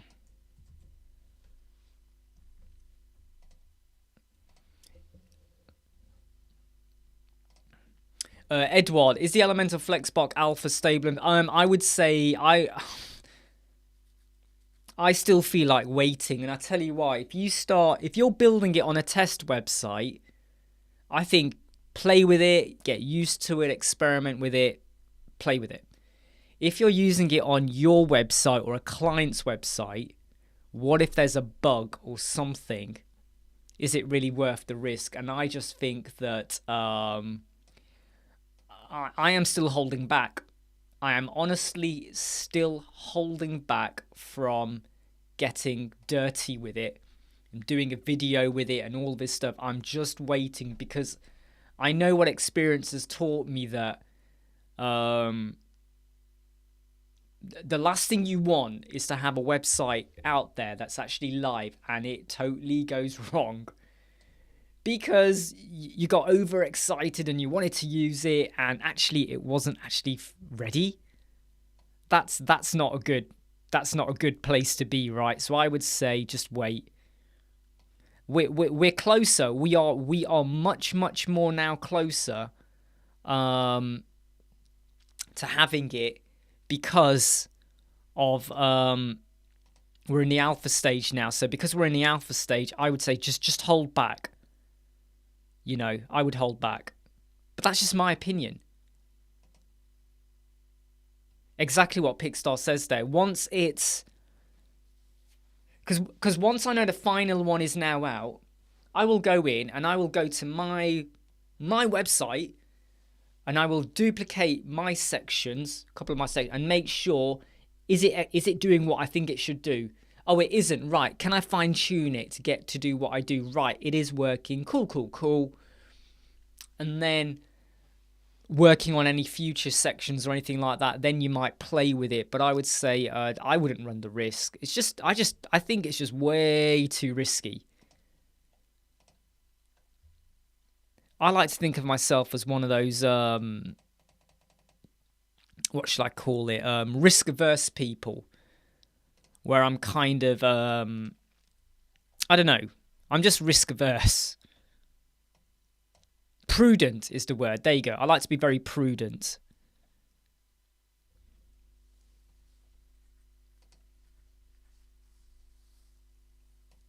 Because I tell you what, if it goes wrong, I will really kick myself. Because the amount of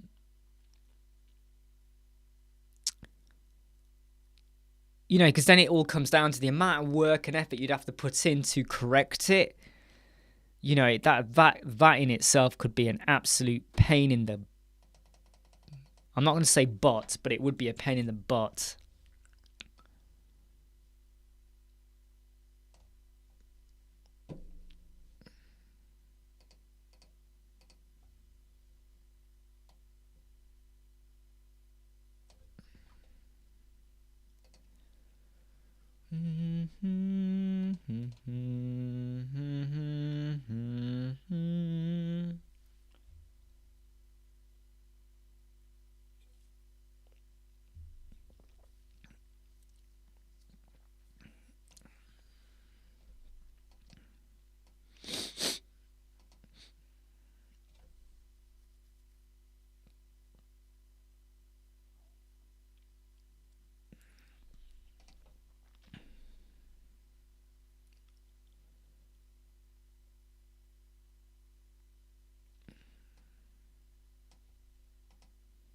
Well, Jimmy, if only if you ever get time. If you ever want to stick it in an email, maybe I'll do a video on it and I'll make sure you get the credit back and make sure it's come from you and share your website as well. You know, if ever you want to like put down pen to paper or in an email, what was your solution and how did you implement it? Might be a nice little thing to share, wouldn't it?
No, Jason. No, this is something separate that I'm just working on to help them out. This is just something separate. I'm just doing something separate for them. I'm not the brains behind Bertha at all. I want that to be really clear. I am not the brains at all behind it. But I'm just helping them out with something.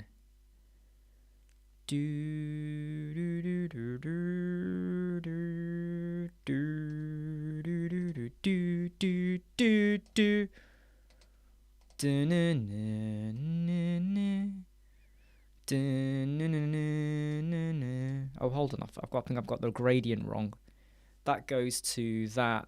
That then switches to that. Yeah, that's right.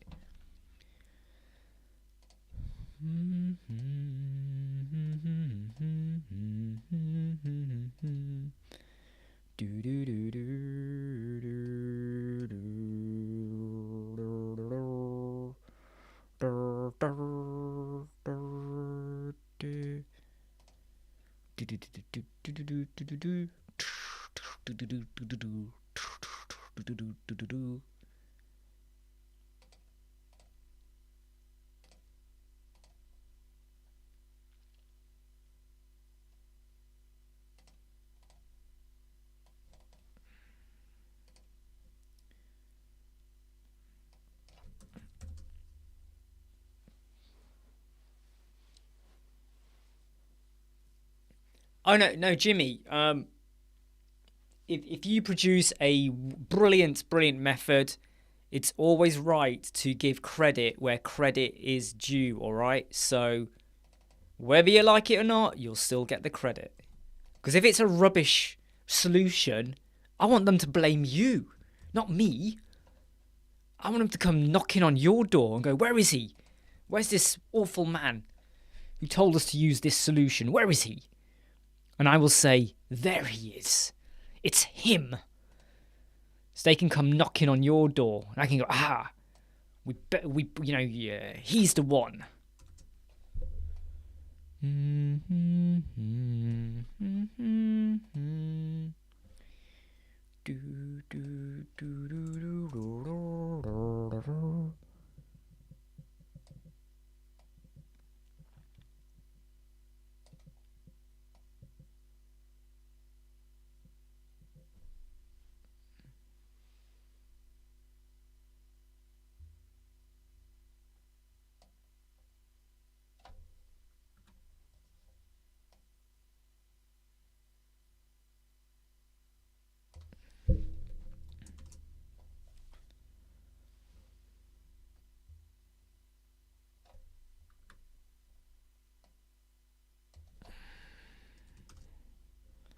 Bang on.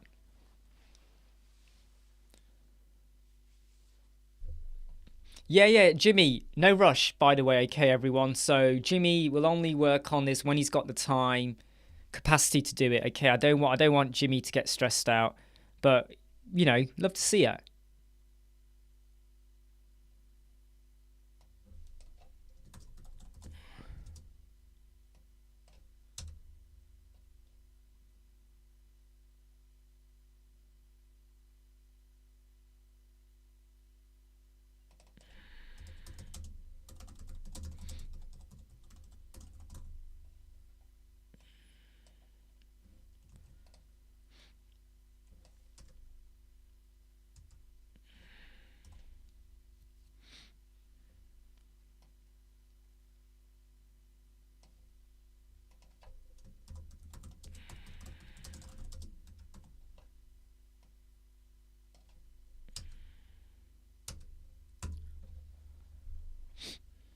Oh no, yeah, sorry. Don't worry, Pickstar. I know what you mean. Yeah, don't worry.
Just trying to think of wording here.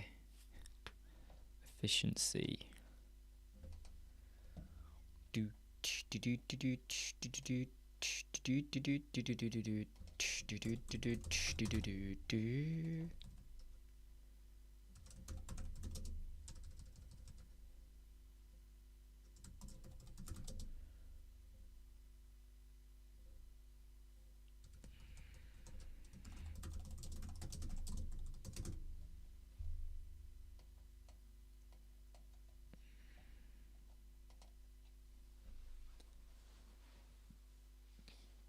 So I'm actually using Bertha live over here right now.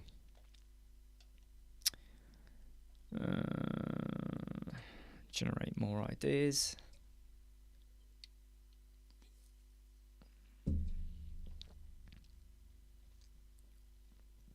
Actually, that's rubbish. I need to change what I was using there.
Yeah, take Epic Star. Go for it.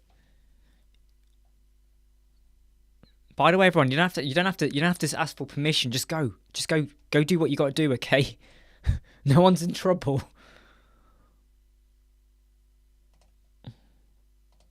Then again, you might be in trouble. A little bit, maybe.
Oh, what am I doing?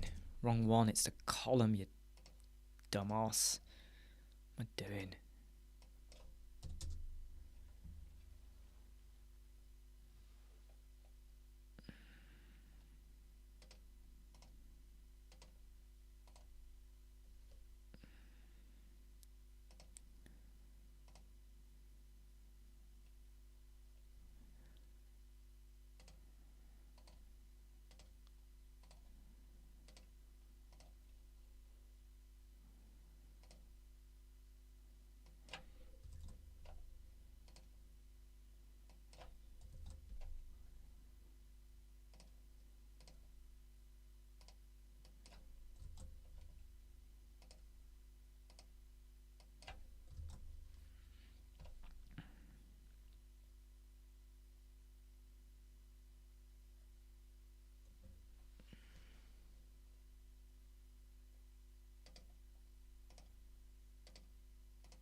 Ugh. What am I doing there? Just sort that out.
Oh, for the Jason, yeah. So, also I've just really realized there's questions.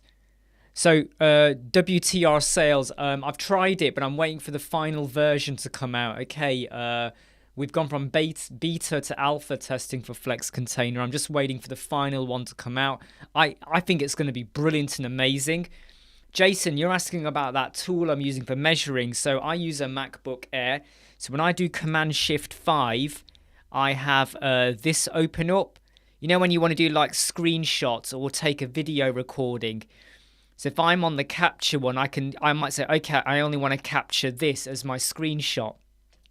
But can you notice that when I move it, can you see the values appearing in the bottom top left? So I've decided I don't want to have more than a 30 by 30 gap between the columns and the rows. So I can do this, and now I can just double check whenever there's a gap.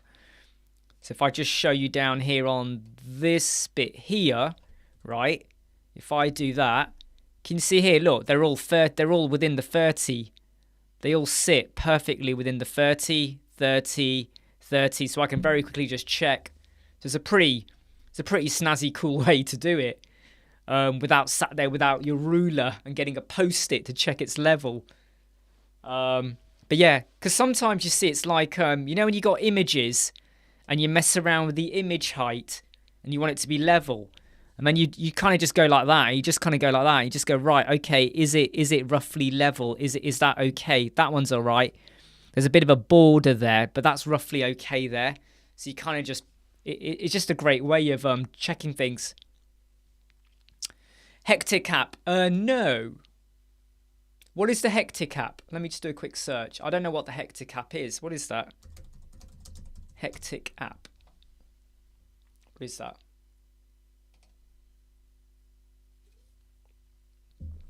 Ah, okay.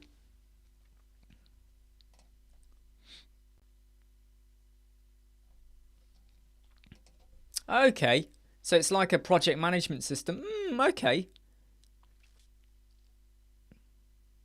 I suppose in a way that because we have our way of doing things in the way we project manage, and I tell you what. Okay, right. So if you're managing a big team, I think this can really help you out because you're trying to all be on the same page and like sort things out and whatever. I think it's a really good thing. If you're on your own or you're a small team, yeah, I know, Jason. It's really amazing, isn't it? When you start to use that little the numbers, it's really cool. I think like if you don't have your invoicing or your billing system, I think it could help you. But if you're a small team, you could manage it using other stuff that you don't have to pay for. So we use Word, Excel. We got our business bank account to do our invoices and all that. We have our ways of doing it. But if we were managing a team of like 4, 5, 6 people, then stuff like that can be really, really useful to keep everyone on the same page.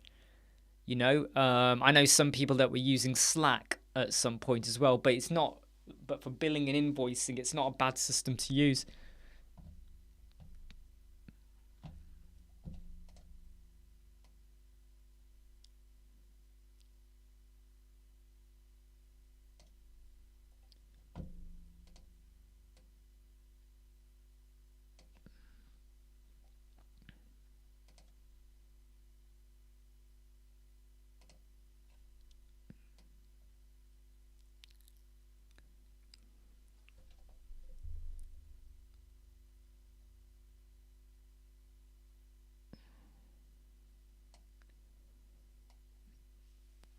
Right, now the mobile responsiveness for this page is going to be a bit rubbish. I know I've got to sort that out. It's going to look all over the place. We need to swap this over for sure. For sure, we have to swap this over. Reverse on the mobile. There we go. So we have we'll have 4 of those.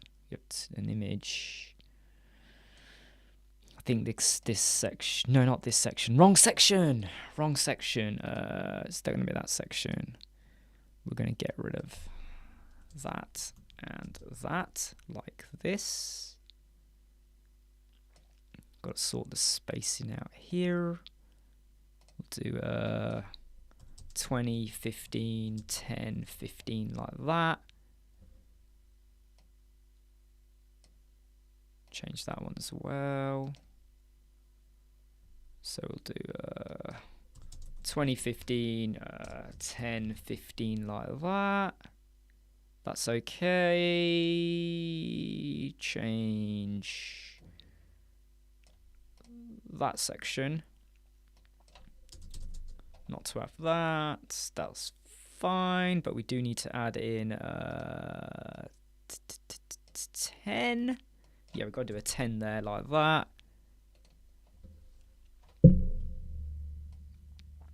Ooh, definitely a 10 there. So we go with 20, 15, 20, 15. I think that was right. Yeah, give or take. We're going to go with 20. No, that's way too big. 10, 15, 20, 15. Oh, definitely on the padding at the bottom there, mate. Definitely padding. Padding there's looking awful.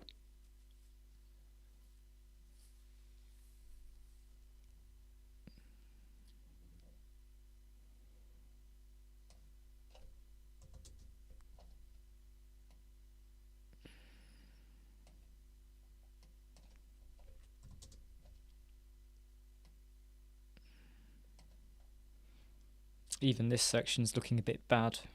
I think we just need to get 40 there. No, 50. There we go, right. So let's just check the sizing there now, because that should all fit within the 30 that I was setting up there. So let me get that right. 30. So it should all be 30. Whoops, just messed around the size there. 30, 30. Check that again. Yep. Yep.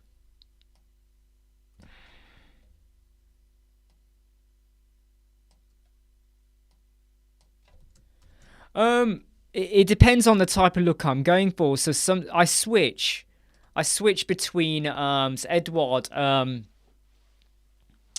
So I kind of switch between what I'm looking for. So sometimes I use percentage, and sometimes whoa, didn't want to do that. It depends on the look I'm going for. So, because sometimes you could, sometimes with some sizing and resolutions, you see, sometimes percentage can be an enemy for me.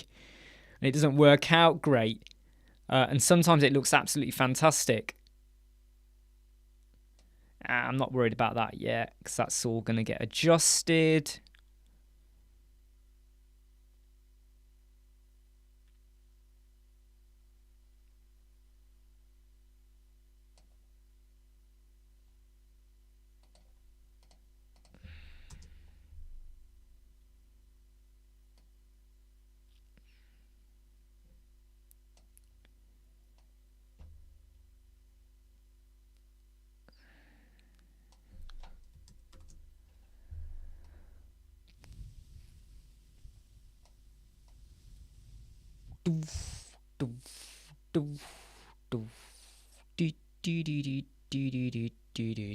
In an English country garden. That's the one that's too big.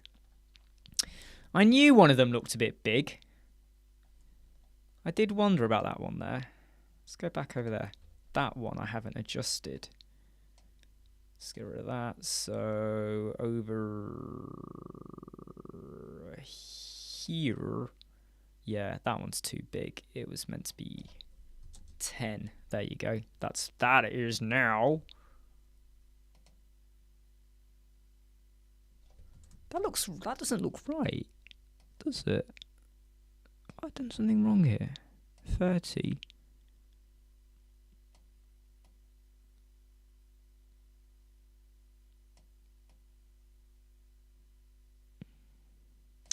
Ah, yes, of course. Yep. I remember now. So that was meant to be 15. There we go.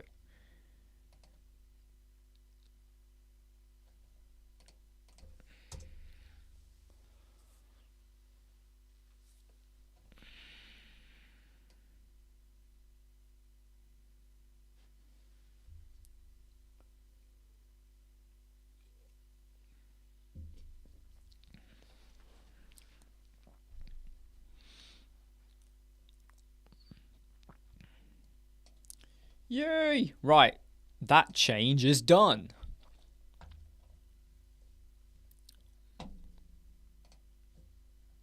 Let me add that to the sheet.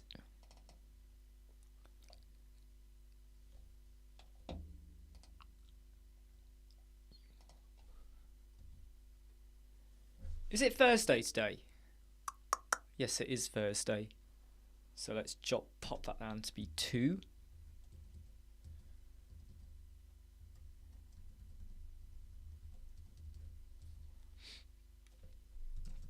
In fact, I'll pop it down to be 1.5. In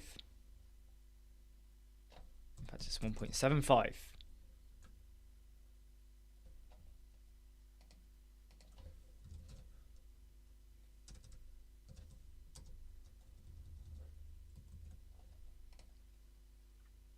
Hey, Mark.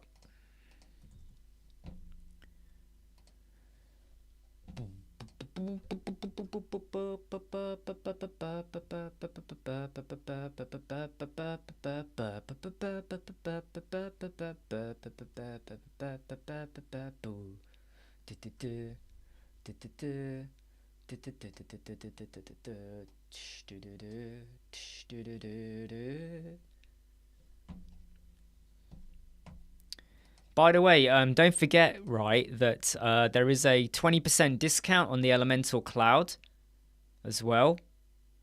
So if you were to go to the Elementor, if you wanted Elementor Cloud and you use this code, there is a coupon at the moment which is available. Let me just show you here. You get 20% off. It's not free. You get 20% off. Okay. So 20% off. All right. If you want Elementor Cloud, which is not a bad thing.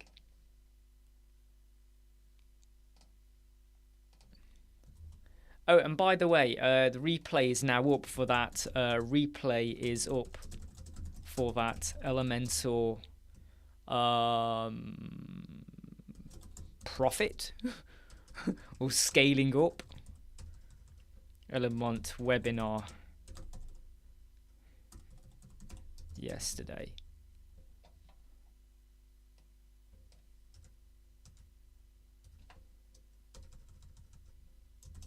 So the Elementor webinar, that's now live. Okay, so you can go ahead and watch that.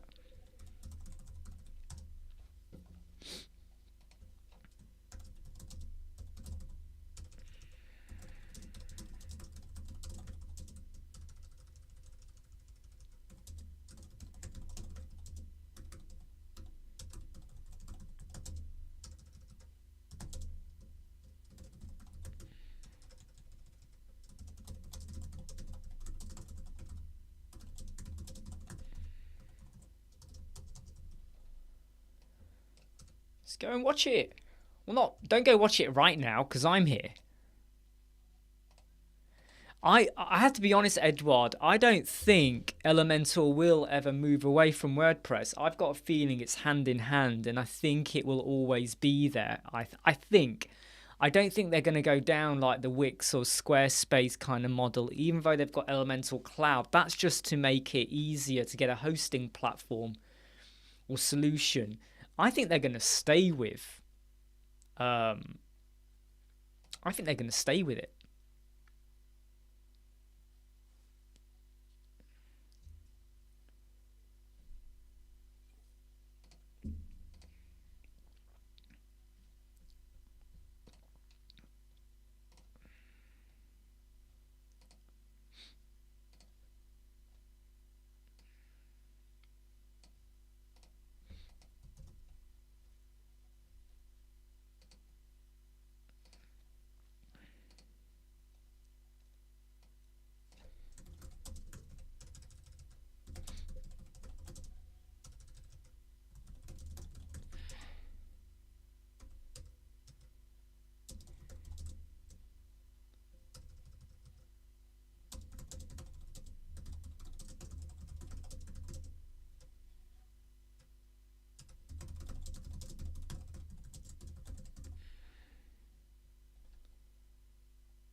Yeah, I think the thing about like I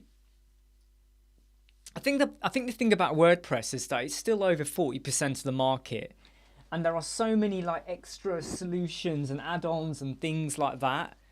And I feel like there is so much benefit to having the WordPress community because I might have a solution or I need a solution, and someone who works with Divi or whatever, or Visual Composer, may know of a solution, like a plugin, which is like, could be irrelevant of your page builder, and having that community, that whole WordPress knowledge, I think is great. I still get nervous like about like Squarespace,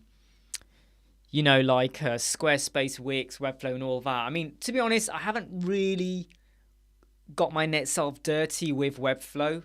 I've never really used it, so I can't comment too much on it. And it's probably fantastic and amazing, but I prefer to have like the community spirit and that joint knowledge that we're all sharing, and what we're learning and what we're doing and all that.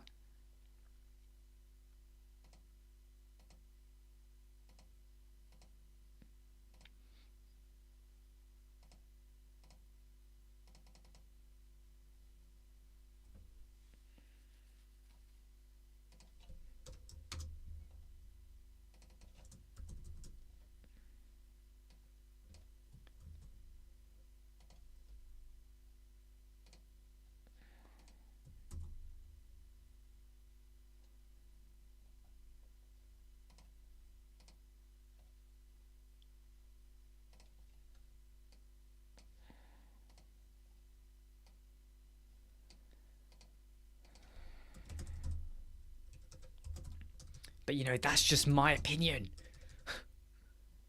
Never ever follow my opinion. I'm just going to quickly grab something to eat. I'll be back in 1 minute.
Hey.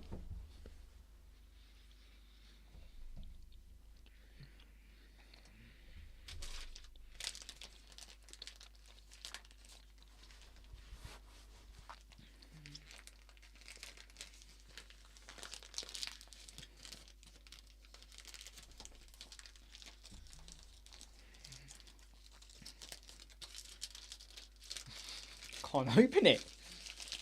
There we go.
Hey, Mahbub, you okay?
What are you working on, Mahboob?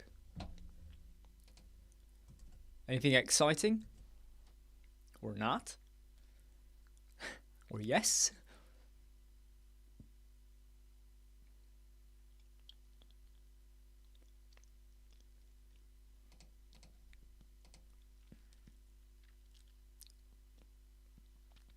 So yeah, if anyone is still thinking of getting Elementor Cloud, remember Community Talks 22.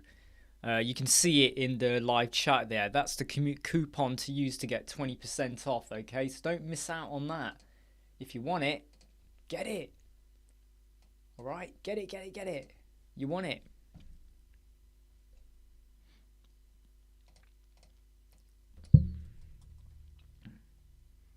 And if you want, you know,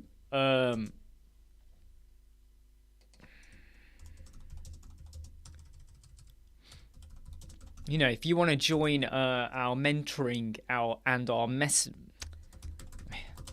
get my words out. If you want to join our mastery membership, which isn't just about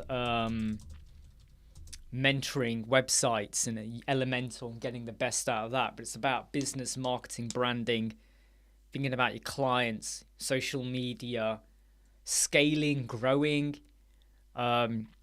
getting into the right mindset, but also, the web proposal documents that we use, our strategies, and if there's any freebies we have to give away, we give those away to our group members too. And believe me, we have got some good ones.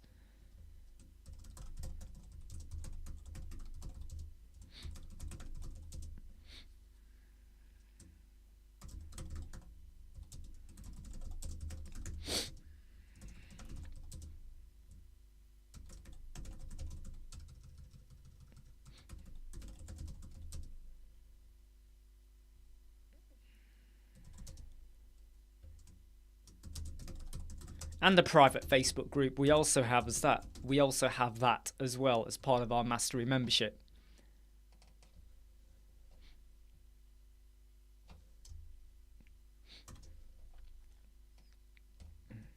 It's all there for you.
So we've been live now 2 hours and 35 minutes. So Jason's asking, when you download your custom fonts, do you use Waff or TTF? I prefer Waff 2. If you don't have Waff 2, then I go for Waff. So you know when Google only gives you TTF, right? There are some conversions that you can use. So TTF to Waff 2. So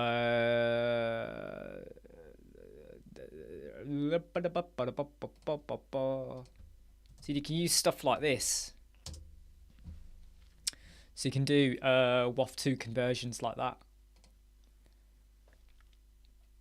There's quite a few actually you can use. You know, there's loads of like free converters out there. So you can just stick it through and it converts it. I never quite understand why they only give you one. Why don't they just give? Why do so many places still only give OTF or whatever? But then I suppose there'll be some programs and whatever that only use certain types. I don't know.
If I can't get it, I just get it and then just, you know, it's like seconds, isn't it? Just do a conversion, and you'll be okay. So Inderpreet, hey, good to see you again. How to make a line when initial words are same but later words change. So expert in first, SEO come, then in place of SEO ad specialist come means just what? How to make a line where initial words are the same but later words change, like expert in first, SEO come, then in place. Yeah, I'm not sure I'm following that very well, because you're saying expert is the first word, then SEO will appear, then you'll have ad specialist.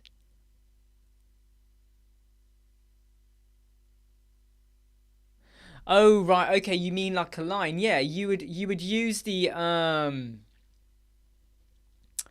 let me just go into my editor page. Wait, let me just get it for you. So staging. Whoa, what's this? Let me just go into one of my pages.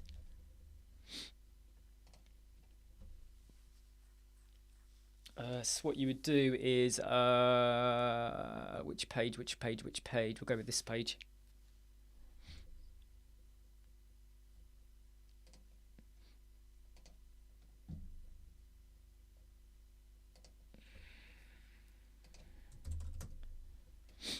But you could use the animated headline widget. Have you tried using that? I mean, that's what I would say. Use the animated headline. You know, so if I just take this page and just put this page over here, right? So if you just go here, like this page, right? Let's just go with brown, all right? Just go with brown, whatever you want to go. You could do something like that. So the animated headline. Hey George. So you could use that content, And then you could have, I don't know, clip, however you want to do it. Or just slide in, you know, or slide down, however you want to do it, you know. Me too, George. I wish I was gone. I wish I was. So you could do that, you know, like the animated headline in the pre.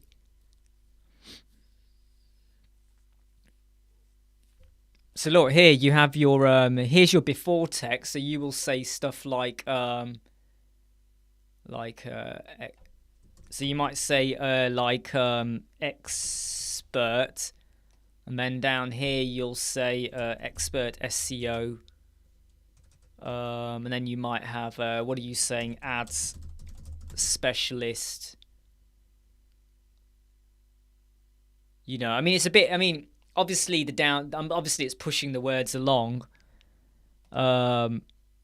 So, you know, I would probably say what you, I mean, I've just got to think about this now. I can't remember if I did this right. You'd have to just put your, where is it? Where is it?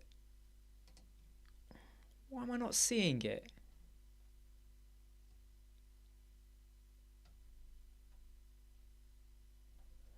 Why am I not seeing it? Amazon to start.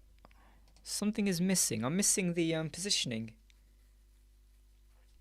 Yeah, that's Element. This is in Elementor. Look, you have all these. Look, this is all standard native. So you have the rotating, you have the highlighted. You know, you can go for underline. You know, all this stuff, diagonal, boom, like that, rotating. You got all these, you know, features and stuff, and you know, typing as well. You know, so these are all here. I'm just gonna go slide down. Where is the positioning? I've just oh, there it is. The width. There we go. Custom. There you go. So you could do it like that. So now the word doesn't move. Because before, if you have it just normally centered, the words go like that, which is annoying. So that's what I would say you do. You use that, and that's part of Elementor Pro. No code, no widget. No, it's not. Sorry, it is a widget. No extra plugin or extra code. You alright? That will do you. That will help you out.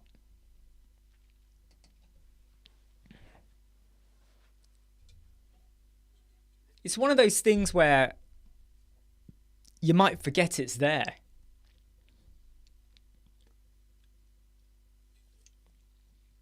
Or not even know it was there.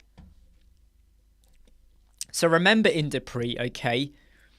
Remember in your when you do it, set your position to be custom, okay? And then go to the column and put it at the start, because if you don't, if this is your start word and this is your second word, and the word is now really long, it goes like this. But if you set it to be custom position, column position at the start, it doesn't matter how long the word is, this will always stay in one position. What you don't want is this happening, like that, this movement. You want it to be like, you want it to do that, yeah? Exactly, Joy. It's because it doesn't get spoken about a lot. Maybe I should do a video on it. Yes, I will. I'll add it to my video list. Because I think a lot of people kind of, they sometimes assume or don't realise it's there.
Don't forget, everyone, if you need to get funky with rank math,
yeah, it's like, I mean, the first time I started using animated headline, I was like, huh? The words are moving. This is rubbish.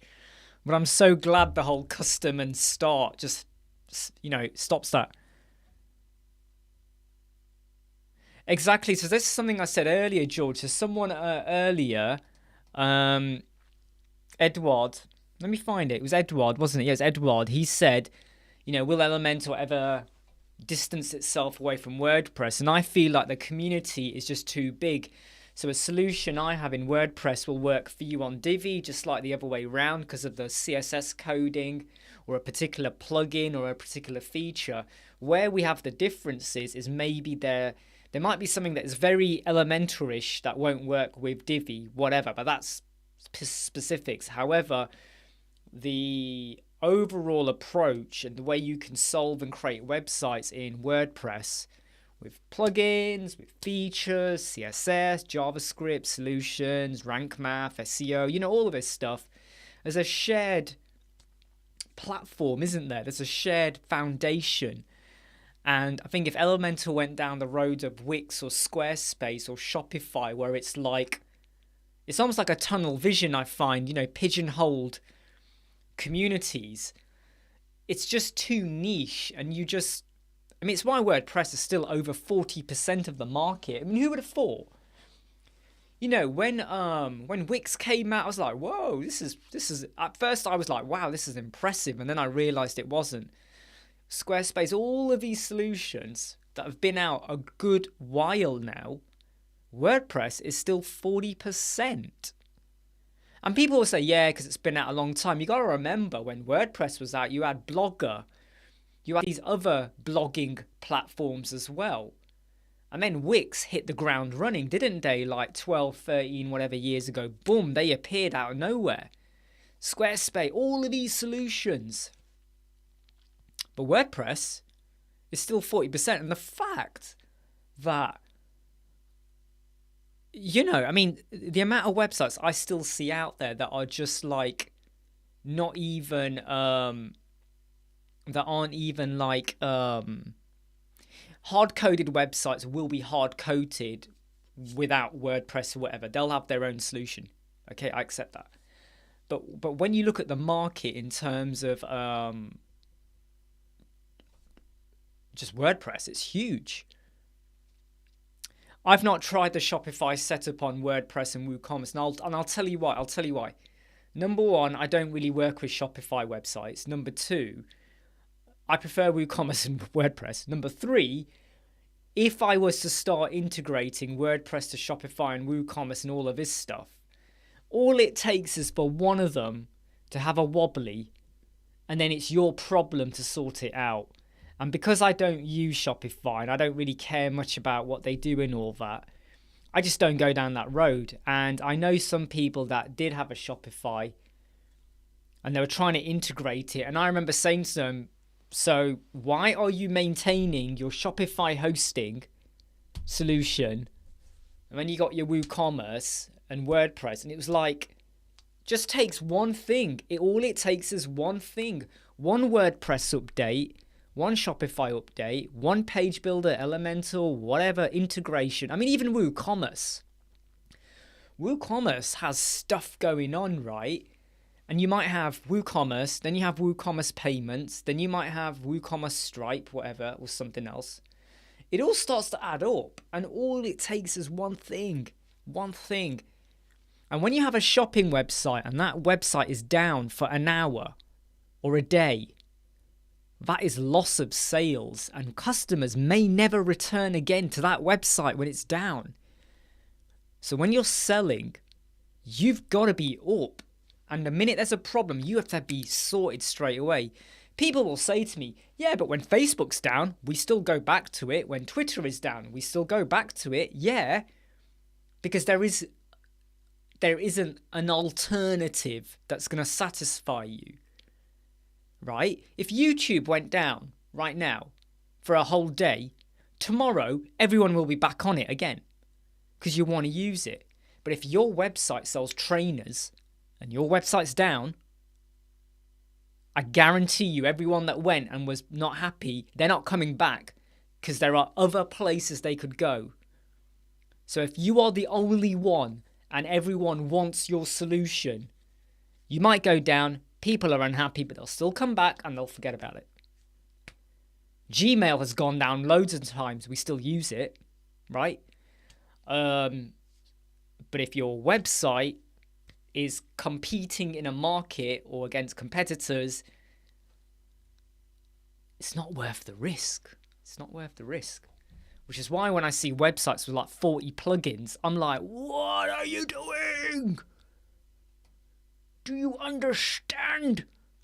And they're like, oh, I've never had a problem. I'm like, well, okay, that's fine. You keep saying that. But when your website goes down, you are going to basically shit yourself. You are going to crap a load. You're going to just fall over crying and screaming and shouting. So you want to run the risk? Run the risk. I do not recommend it.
But in Dupree doesn't mean you can't. So if you want to have a go, and what I would say, yeah, is the Shopify plugin solution, go to the support bit of that or the reviews. Look at the reviews, look at the support, look at what issues that people are coming out with. Maybe comment to one of them, say, hey, can you tell me a bit more, whatever. Do the research and then make that decision. But like I said really early on in that, if someone is paying Shopify, why are they doing a WordPress site? And the reason will be because Shopify does not give them what they want. So then I would say, right, maybe you need to shut that down or completely transition over to a new platform, because, you know, it's just a risk. It's just a risk, you know. And kind of getting them to understand why, you know, you're paying for it twice. And someone, what if you've only got 10 t-shirts and they buy it on Shopify, but the WordPress one, for whatever reason, still says there's 10 available? Do you know what I mean? Yeah, and that's the other thing, I just don't get the whole Shopify, why people go, oh, it's so easy and simple. I'm like, no, it's just a platform that kind of gives you what you want, but it's not. It's like Wix. Wix's e-commerce solutions are some of the worst I've seen. We had a client, we were like, you want to work with us? We're moving away from Wix. And you know what? When I explained to them what we could do, they were like, wow, yeah, let's do it. Move the domain over, rebuilt it all, boom, boom, boom, and away they go. And they're happy. They are still happy. 14 months since we've started working with them.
Thrive themes versus Elementor. To be honest, you just need to be using Hello Interpret. Too many people still like to use themes, and I just say, unless it's a directory theme where I do recommend my listing, just use Hello. Because for me, right, you're not going to better yourself as a web designer in building websites for your client unless you get dirty with Hello and just build from scratch. Squarespace, yep. I played around with Squarespace when it first came out, and I tried again 2 years ago and hated it. So, okay, this is what you got to say to people, okay? Say to them, right, okay, I want you to... What you want to say to them, right, I bet that if you went into a room, okay, of 100 web designers, and you said to them, how many people here use Wix? You're probably going to get about 5 hands go up. Squarespace, you might get 5 hands. You say WordPress, I'm pretty sure all 100 hands will go up. I'm pretty sure of that. Maybe you might get 95 and there'll be 5 hard coders, right? Then explain to them, what are you paying for? So show them Wix, Squarespace and WordPress. What are you paying a month and what do you get? Then say to them, what if you want an extra plugin to do some WooCommerce, e-commerce stuff or appointments? And then explain to them, right? And then explain to them that, like Wix, you have to go to the Wix marketplace and you got to pay for it. How many free solutions are there for Wix and Squarespace? How many are there for WordPress? Then say to them, let's say you've built your website and your web designer dies. Yeah, 20 Webflow ads. Let's say your website, your web designer dies, falls dead, right? Are you easily going to find someone to take over the Wix and Squarespace as opposed to the WordPress? So it's about the breadth of knowledge, yeah? And for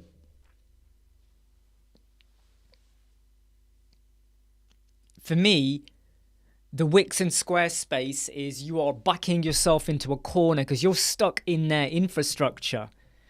And the second thing also, sorry, the fourth thing I think is your website you built with Wix, you can't take anywhere else. You're stuck on Wix. Your Squarespace website is stuck on Squarespace. You can't take it anywhere else. Your WordPress website, whether you use Elementor, Divi, whatever you use, right? You can pick it up and take it to another hosting provider. You can take it where you want. Even the Elementor Cloud website, you're not stuck with Elementor Cloud. Next year, you could take your website, download it, whatever, all in one, migration, download it, and go to SiteGround and install your website. You can go where you want. The niche market, though, is what if Wix tomorrow say, right, we're increasing our prices to £100 a month. Squarespace say you got to pay £200 a month. They wouldn't do that. But what if they did? Your entire business hinges on Squarespace. You know, it's like, it's just like, if they were the only solutions, you'd probably pick one over the other. But because there is a better solution, you know, and the fact that WordPress, like Mark says, what are your client trying to achieve? WordPress allows you to go in different directions, right? So the person I told you about where we built a directory for them, they were led to believe Wix could do it all for them. They paid monthly, they built their website, and then they realized, oh, this extra thing you want, you got to pay for it. This extra thing you want, you got to pay for it. And he's like, he can't even test it. He's got to pay for it to even just test it. You know, yeah, and that's my thing, though, about Webflow. I looked at it, George, and I was like, this is going to take too long. I'm not sure about this.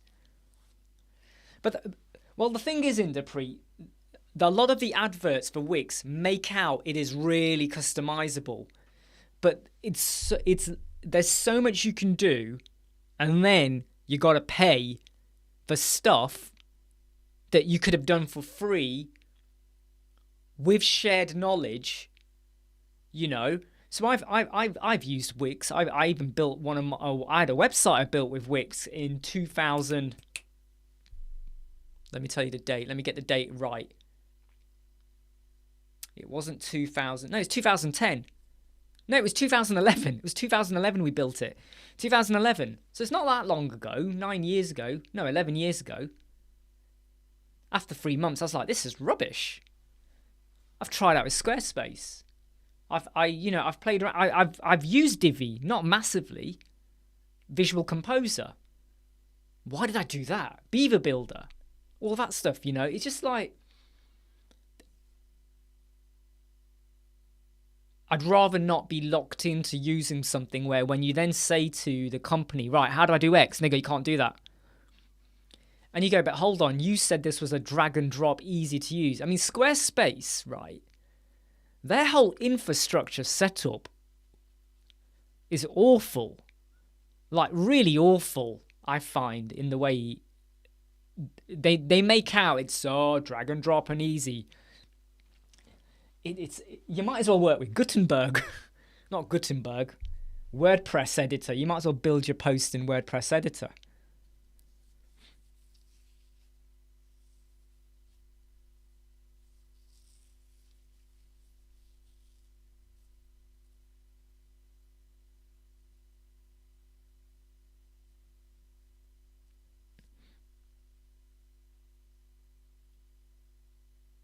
Yeah, exactly what Mark said there. So I just seen that now about how MailChimp changed their pricing and people move out. Oh, George. You know, like someone needed help, and I said, okay, I'll have a quick look, and it was Visual Composer.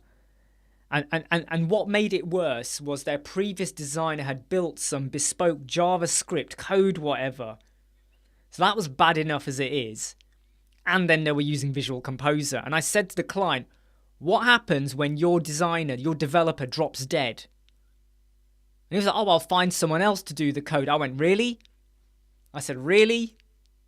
Doesn't always work like that. Sometimes people don't want to touch other people's code. It was so bespoke. And he was like, yeah, the developer took ages to make it and it didn't work and they kept trial and error and then they made it work. I went, right, you know, I said, you're setting yourself up for a fail here. Just takes one little problem and then you're going to have to find some. And the fact their developer didn't want to work with them anymore. I was like, right, so your developer who built it doesn't even want to work with you anymore, even though you're willing to pay them. Massive risk. Take care, George.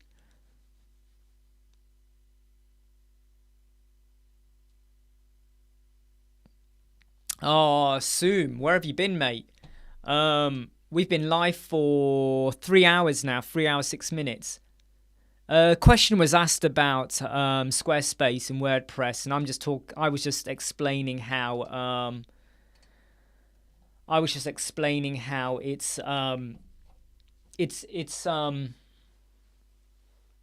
a no-brainer for me to use WordPress rather than a niche CMS or whatever system like Wix or Squarespace, because then you're tied into their infrastructure and they could change the price, they could change the system, they could do so much.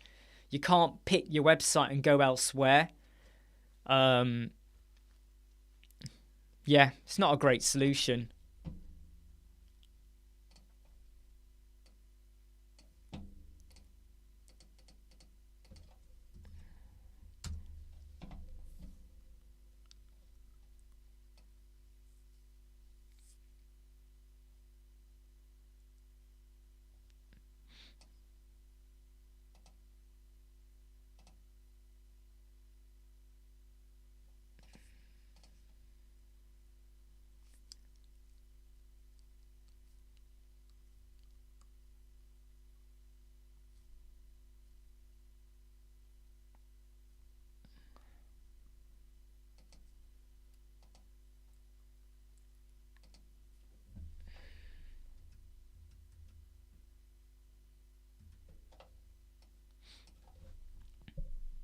Just got to make a note of something I need to do. I keep forgetting to do this. Animated headline.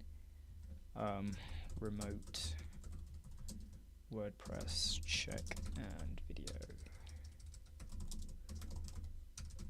I've just got to research something, so I've got to make sure I look into that. Hey Gary, Basil, can we build complete membership website using Elementor? Of course you can. Let me send you a video. Let me give you a video on it, okay? Let me give you a video. When I find it.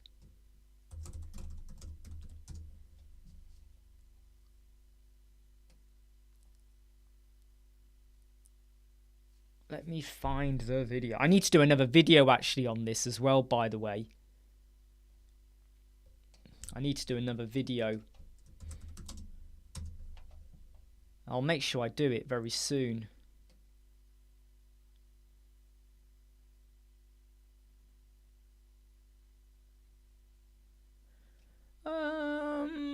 I think the video I got for it is a really old video though.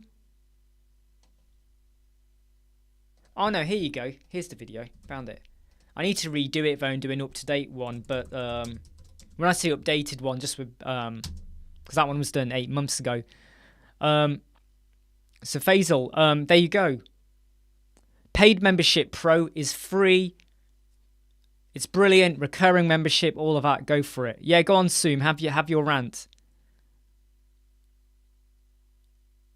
Yeah. I've done that a few times.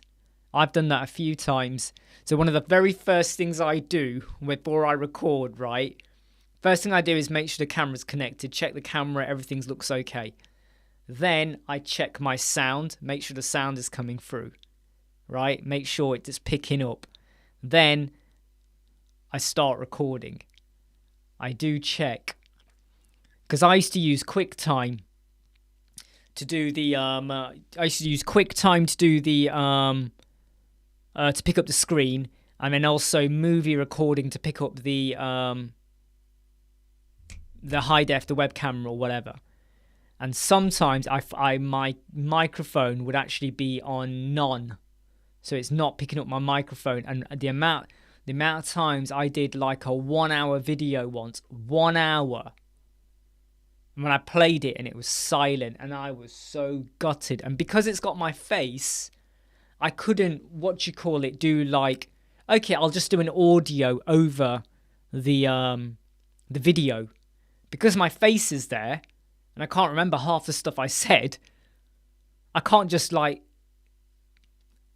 add the voice to it. So yeah, I was gutted, very gutted. Well, one of the other times I did a video recording was, let me show you what I did. So look, imagine I've got this here and I'm recording myself down here, yeah? You know when you have OBS? I had OBS like this here. And because I wasn't looking at the screen, I was looking at the camera as I spoke, I was recording my entire OBS as well. And I was like, that really got on my nerves when I did that. Because it takes time, doesn't it? You know what I mean, Zoom. It takes time. It's absolute pain.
Hey, Catherine.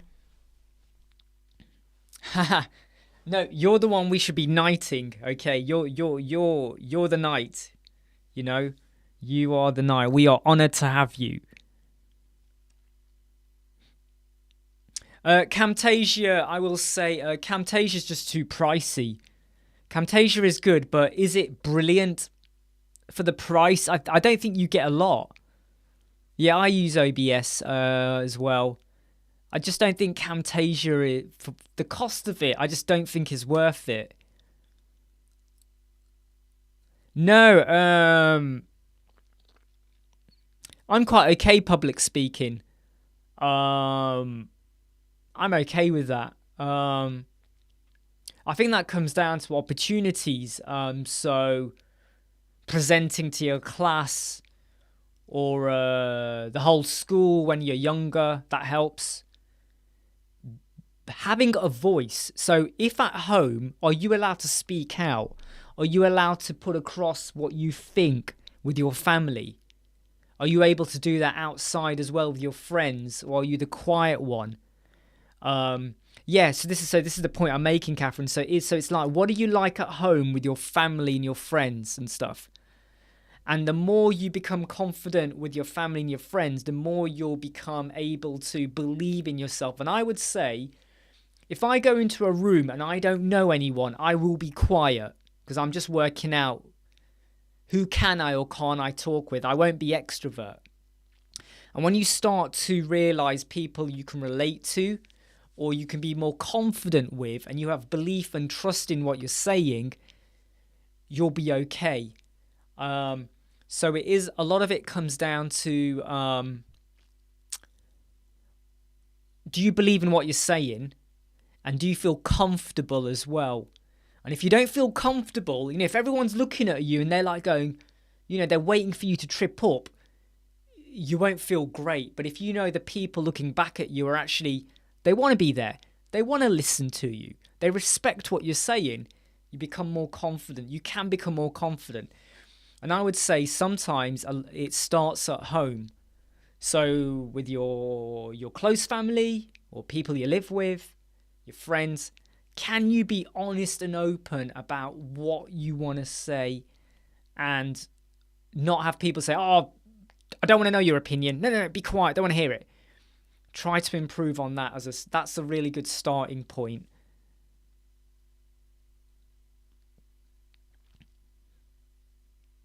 Yeah, if I know I've got to speak, I will still have butterflies.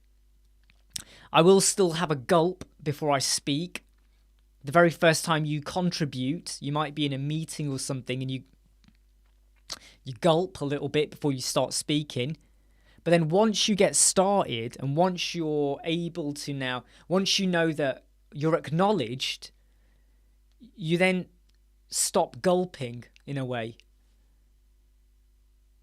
Yeah, what Mark said, subject matter. It's having that trust and belief in what you're talking about, and you're not sprouting rubbish or leading people on. Yes, Asim, this is where, if your parents block you from being able to speak or they don't respect what you say, that's not great, and that can affect your confidence. It's kind of almost having to earn their trust and get them to understand that you have a voice. You know what you're saying. And well,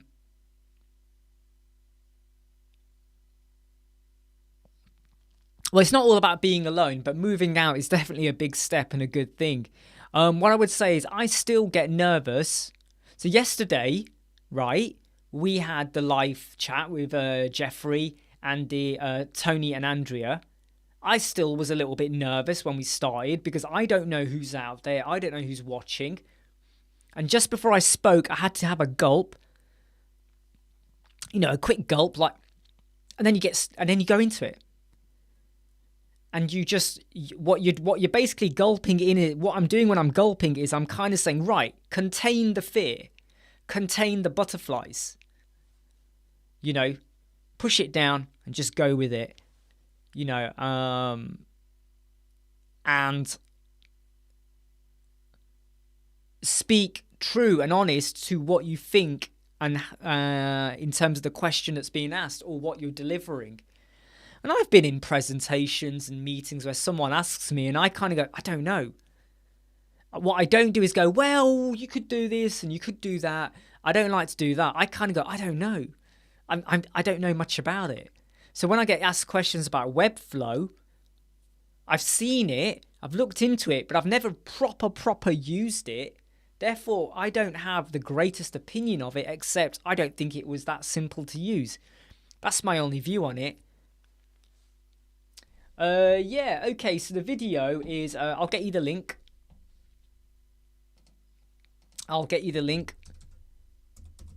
In fact, if you go to the Elementor Facebook group, I've put it on there, but I will get it for you now as well.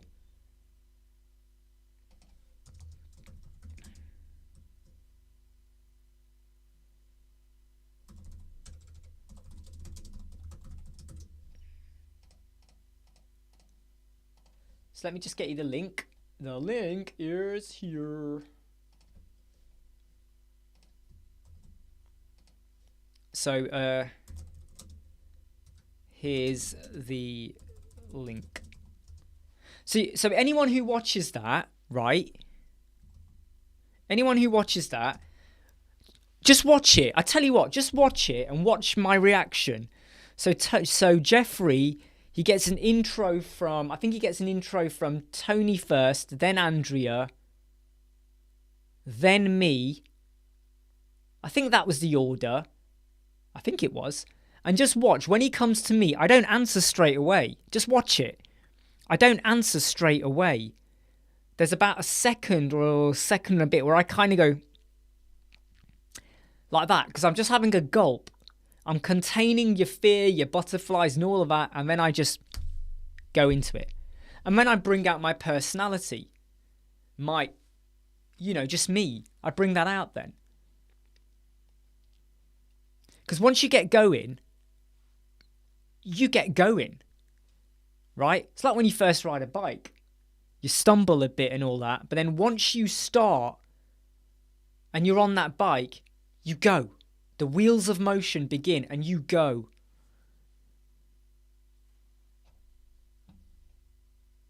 Yes, so in the pre, you can use built with or scanwp.net as well. Sam, how you doing? Quick question. I'm wondering, are you aware of any Elementor themes that load via Ajax? So online radio, there's a couple of themes that are built purely for radio. What are they called again? Radio something. There are some themes, you know. So do a search, Sam, on Google.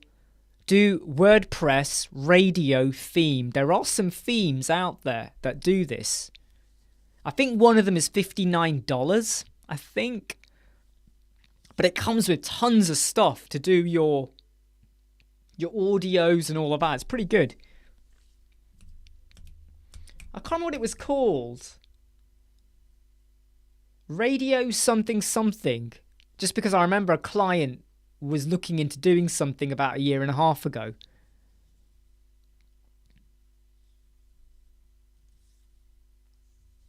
But like I said, soon when you watch the video, okay, just watch when he introduces me and watch. I don't go, he goes, now over to Jeffrey. Hey, yeah, thanks, Jeffrey. No, I'm not doing that. Just watch. There's like a second or two. There's like a second. And then I speak. Watch. Just watch. And you'll notice it. When I start these live chats, I start them and I'm just literally gulping to contain any fear I got. And then I start speaking. Which is why having a drink helps. Because you know when you got that fear and the butterflies are rising and it's in your throat. A drink, something you like, forces everything down, okay? Swallow it, just get rid of it, contain it.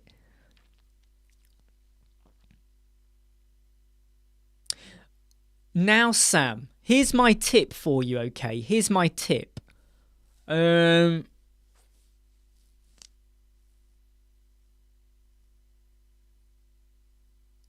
is where you may need to rethink, you see, your approach. So let's say you've got... How many pages are you thinking of having, Sam? Tell me how many pages first. Then my brain will get clicking. How many pages are you having, Sam?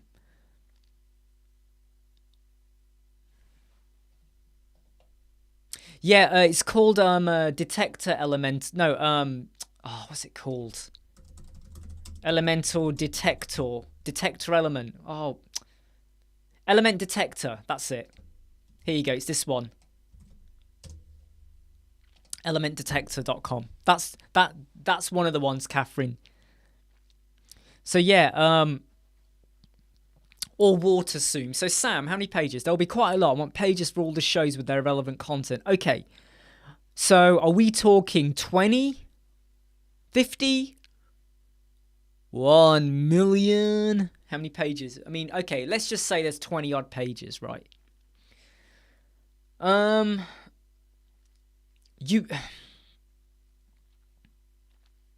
You could do something, right? You could do something where you got a page, right? You got a page. On, say, the page you got the audio player, whatever, right? Then you could have like maybe tabs, maybe, or something. And when you click a tab or a link, it shows a template. And the template is the band or the radio station page. So the audio player is always playing. The audio player is always playing, even when you jump between templates. However, that theme, I'm pretty sure that theme was built in such a way so that it didn't matter what page you went to, the music would keep playing if you click play. But do a Google search. WordPress. WordPress radio theme. In fact, I'm going to do it here. WordPress radio theme. I'm just trying to remember what it was called.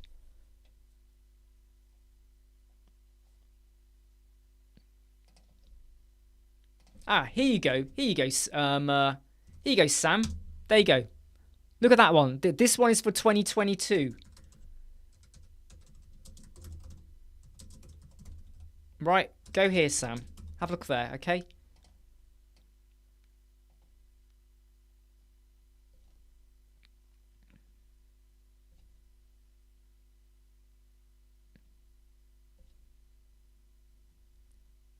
In fact, the one I was thinking of isn't on here anymore, so these are some new ones. But one of the approaches you could do is you could have tabs, you see, and then it just brings through a template. So your player is always at the top in the header. So that's always consistent. What happens in the middle of the pages is now dependable on the tab you pick, because then the shortcode appears, doesn't it? Which will be focused, or a card, maybe, or a carousel. You could even do a slider. Do you know what I mean? You could have sliders, horizontal sliders that are coming in for the different shows.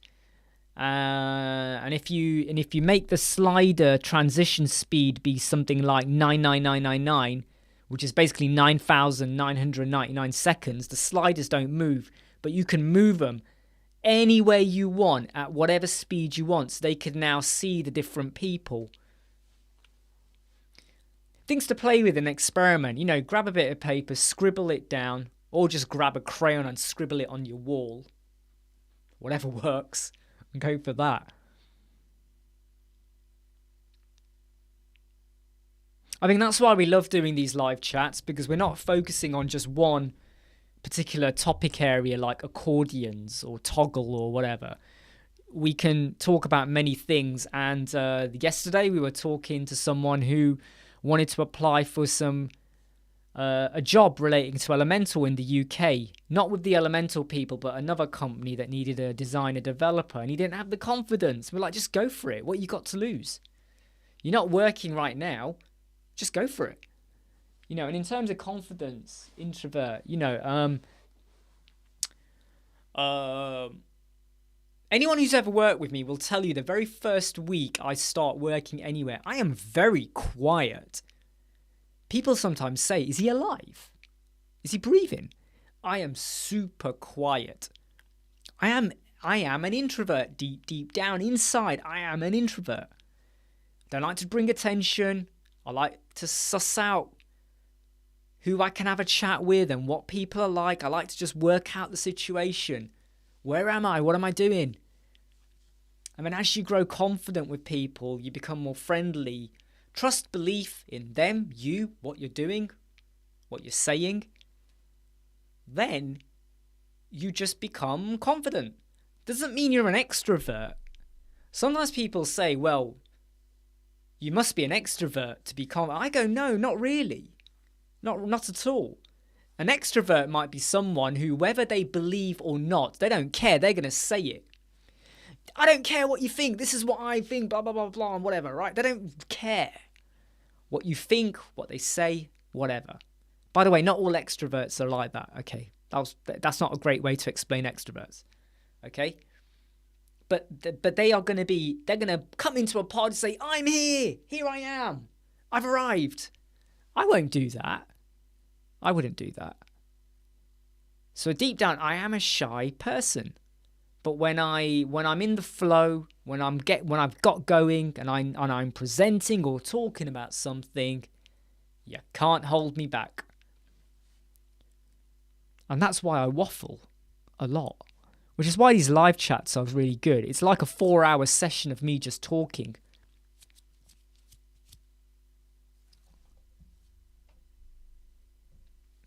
I mean, what Faisal said, though, is like custom work with Jet Engine, ACF and all that. The only thing I'm going to say, though, is like, if you're comfortable with that, the whole custom fields and all of that, I would say go for it. If you want not an easier route, but something that's going to have less stress, go with something else.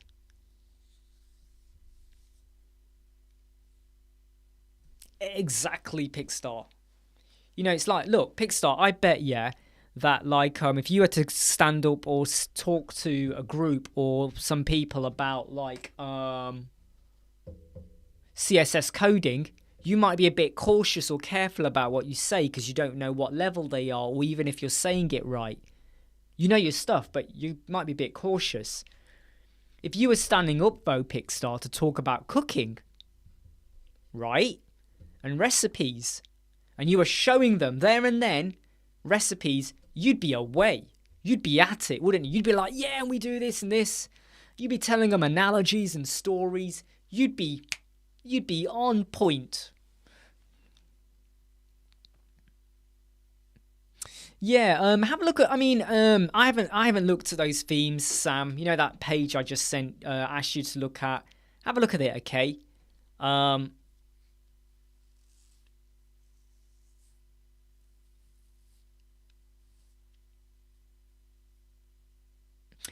you see here, right? Yeah, you know that page I've just given you, right? On there, the very first one, which is on air 2, it literally says in the description. This is what it says, right? Here's what it says.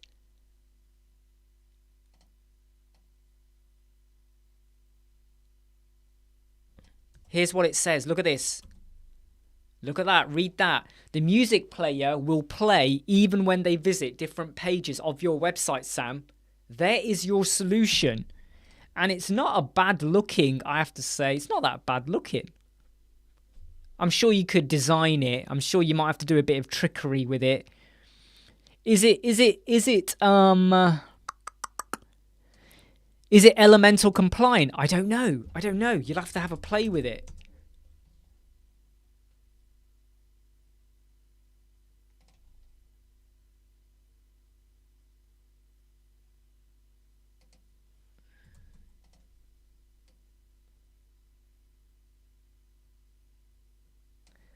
But also Sam, see this one. This is an Elementor radio player theme, right? So go have a look at that as well. Have a look at that one.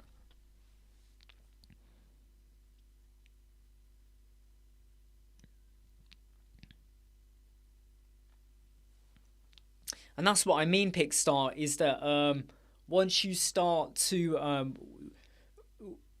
when you cover off a subject that you know, or where you go, look, if Elementor said to me, hey, we want to do a webinar and we want to talk about CSS, yes, I do CSS, but I wouldn't feel comfortable doing it. I wouldn't. If they said JavaScript, I'd shut down the email. In fact, I'd close my computer down and and start hyperventilating.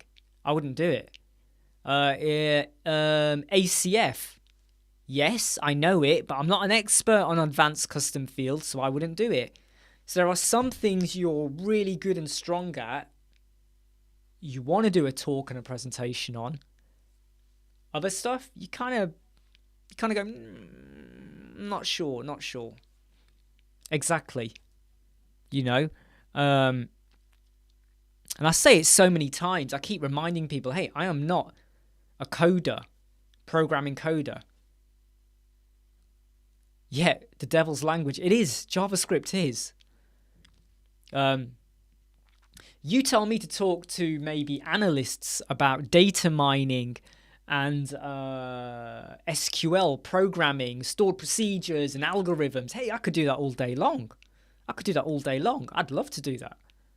But JavaScript? Psh. Exactly, Pixar. Exactly. And that's what it is. And that's why I'm saying, you know, cooking, you'd be amazing.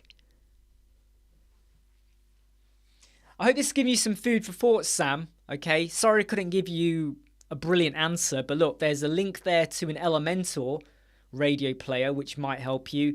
And then a link to some 7 other themes. And On Air 2 allows you to do that. The other one might do as well. I don't know much about it yet. So go away and have a play. That kind of works, doesn't it?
No props, Sam. Look, when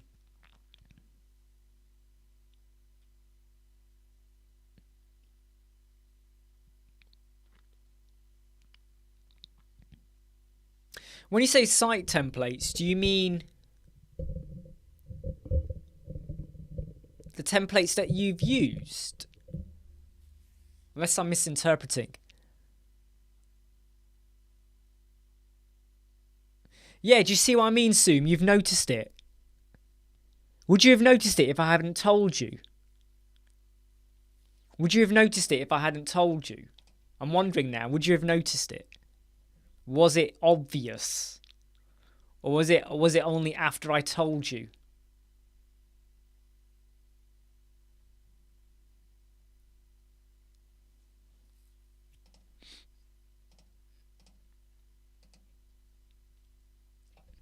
The templates you create, yeah,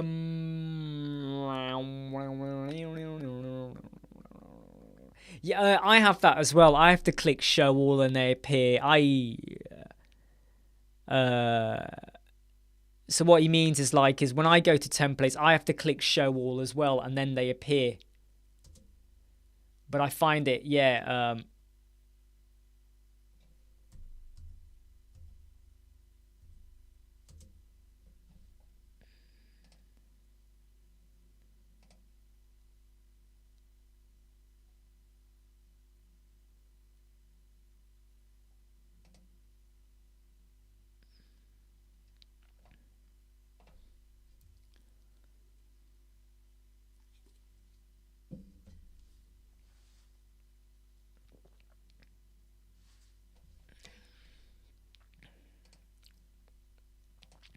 see what I mean, Soom? See what I mean? If I hadn't told you, I just go, I just do that to gulp. So, by doing that, it's almost half hidden. But now I've told you, you'll notice it now if I ever do that. When I go, and it's just basically gulping down the fear. And once you've pushed it down away from your throat, you'll go. If the fear is still there, you're going to go, you're almost forcing out and then you're almost hurling for breath as you speak as well. But you push it down and get going. Master tips there, okay? I've had to stand on stage once, I remember, about 10 years ago, just do a presentation and stuff. And what you do is when you got the microphone, you kind of go, you nod so people don't really notice it, but as you're nodding, you gulp it down and boom. Hey. Hey, buddy. All right, and then you just get going. Don't worry, Catherine. Don't say sorry. I think we were all thinking, oh, what does he mean there? But yeah, I have to hit show all as well. And it's a bit annoying, but it's just one more click. It's all right. I get away with it.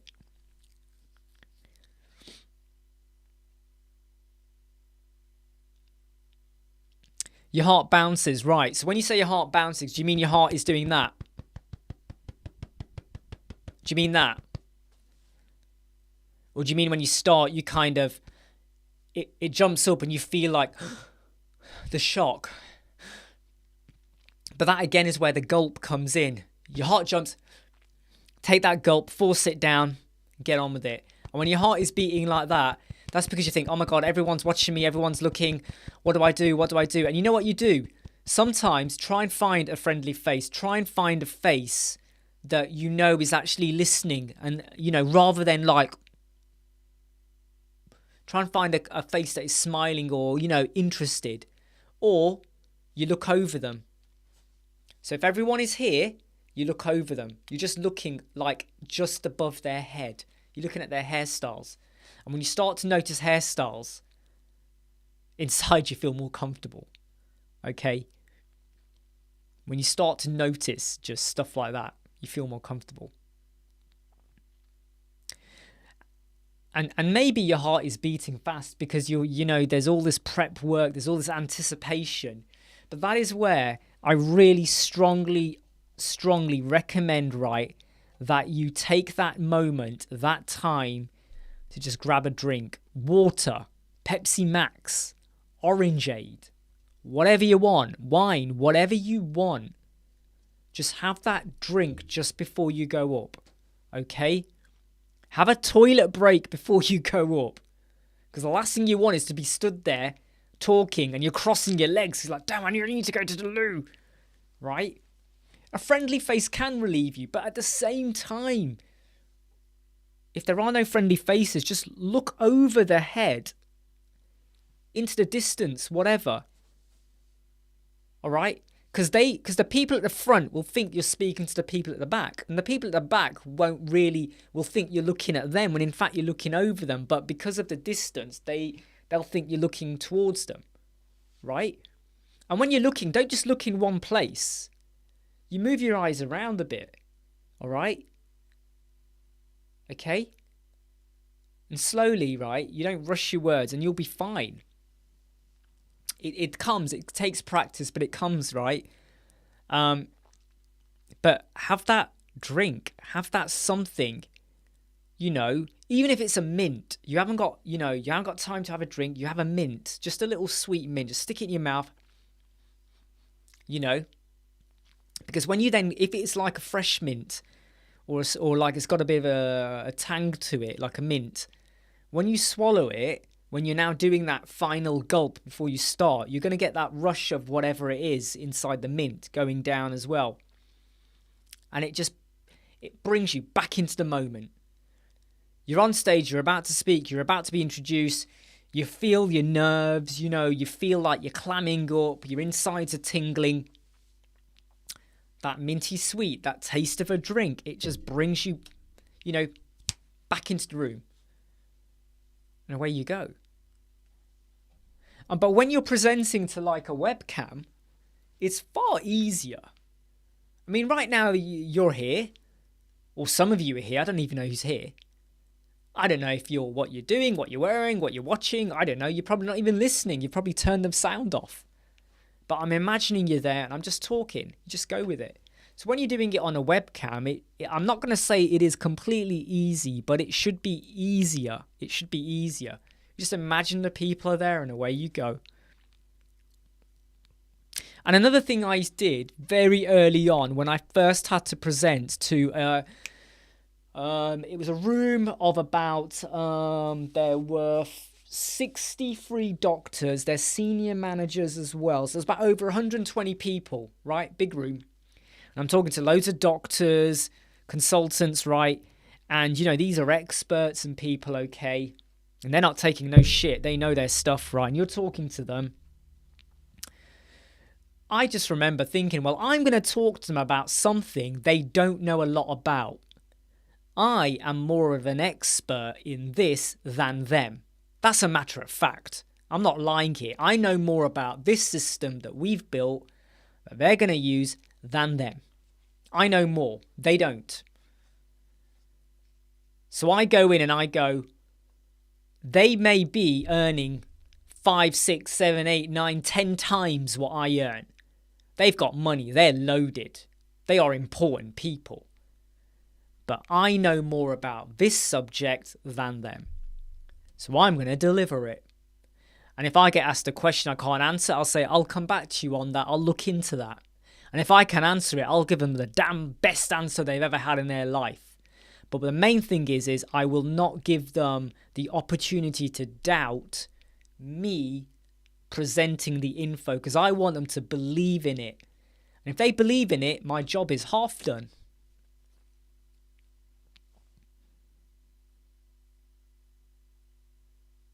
And the very first time you do it, you will. You know, when someone asks you a question you can't answer, you feel the urge to try and answer it. And, you know, I very quickly got into a pattern where I was like, I'm not sure about that. Can I get back to you on that? Or I need to look into that a bit more. Or I'm not sure. So I said, I'm not sure about that exactly. I have to double check. Or I think you could do X. Or I don't fully understand what you mean by that. And it's not about buying yourself time. It's just about kind of saying, and sometimes people respect that. I know people where I've said to them, I don't really know. I have to check myself. They respect that because they know you're not giving them like a bit of a bullshit answer. You're basically saying, I don't know. You know, we don't know everything.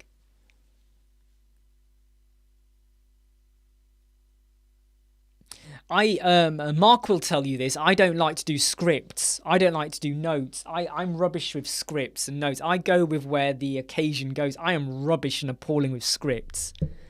If I knew that what I was getting back was completely scripted, then I could do a script. But because it's like, I go with the moment.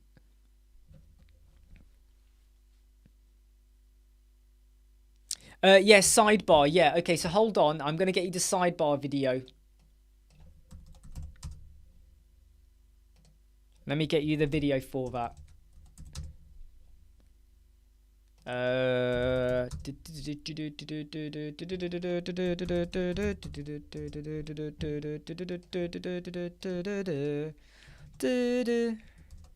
Here you go. This is my favorite sidebar video. Okay, Pixstar. This is my favorite sidebar video.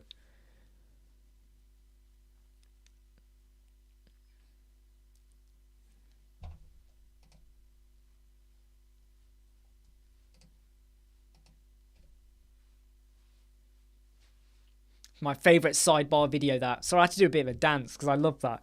It's inspired by Seth's blog. So Seth's blog, that a lot of people follow, he has a fixed sidebar. Video search engine, yes. Hey George, how you doing? Athens, Greece. I hope the weather's good down there. Yeah, I use Seth's blog as inspiration for a sidebar, and it's very, very similar to what his is like. And I'm just showing you I can very easily do that in Elementor with just hello. You don't need anything else, just hello.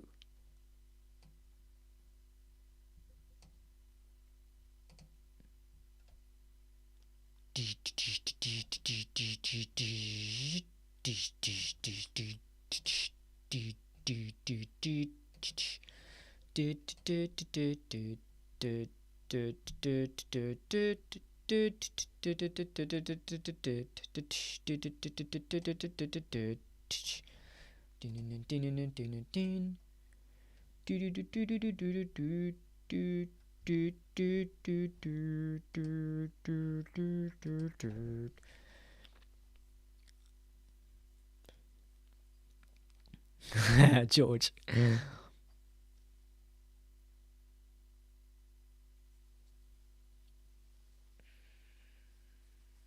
Yeah, I mean, this one here, yeah, I've done it as a fixed. You don't have to do it as a fixed, okay? But you could use this concept of how I've built it. So even though I've built it to be fixed forever, you could do it so it's not a header template. It's how I built it, so it's always there. You would just do it as a sidebar on a page. You could use that exact same concept. You should be able to use it as the same concept, if I'm correct in my thinking. Yeah, you should be able to. So you can have a different one per page. Different pages. To be honest, you could do it as a header template that appears on different pages as well. Yeah, so you could do that. We've been live for 3 hours and 50 minutes. I am going to shut down in 10 minutes. It's a 10-minute warning. In fact, it's not 10 minutes, 9 minutes. It's 9 minutes and 7 seconds. So, 9-minute warning. But yeah, Pigstar, that approach, you could use like, because if you got different headers per page, you could use it like that. Or you just have your header, and then you just use this approach as a template and create different ones for different pages, and then use your display conditions to display it.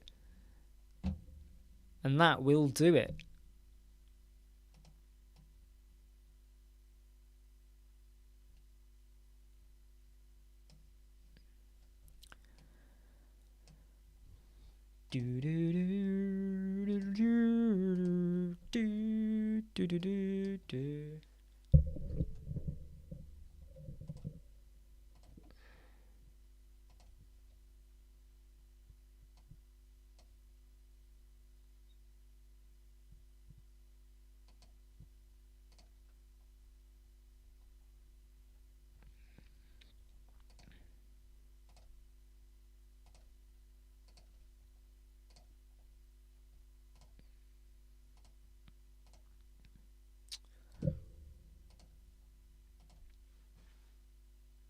Sorry, I'm just trying to correct something and my page just went funny. You know when it's just, when you hit publish and it's like taking forever to do the publish thing. Right, yeah.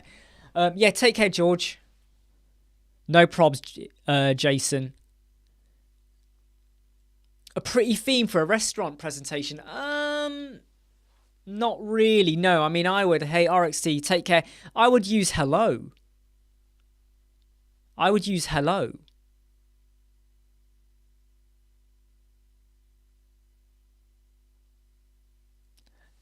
One day, George, one day we will get there. But yeah, I would use hello and then build what you want to build. And I would say take inspiration as well.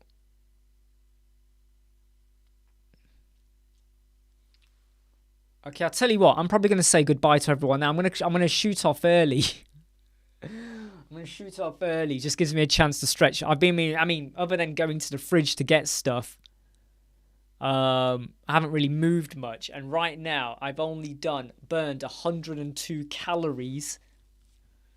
Probably can't even see it. I've only done 102 calories all day, and that is rubbish.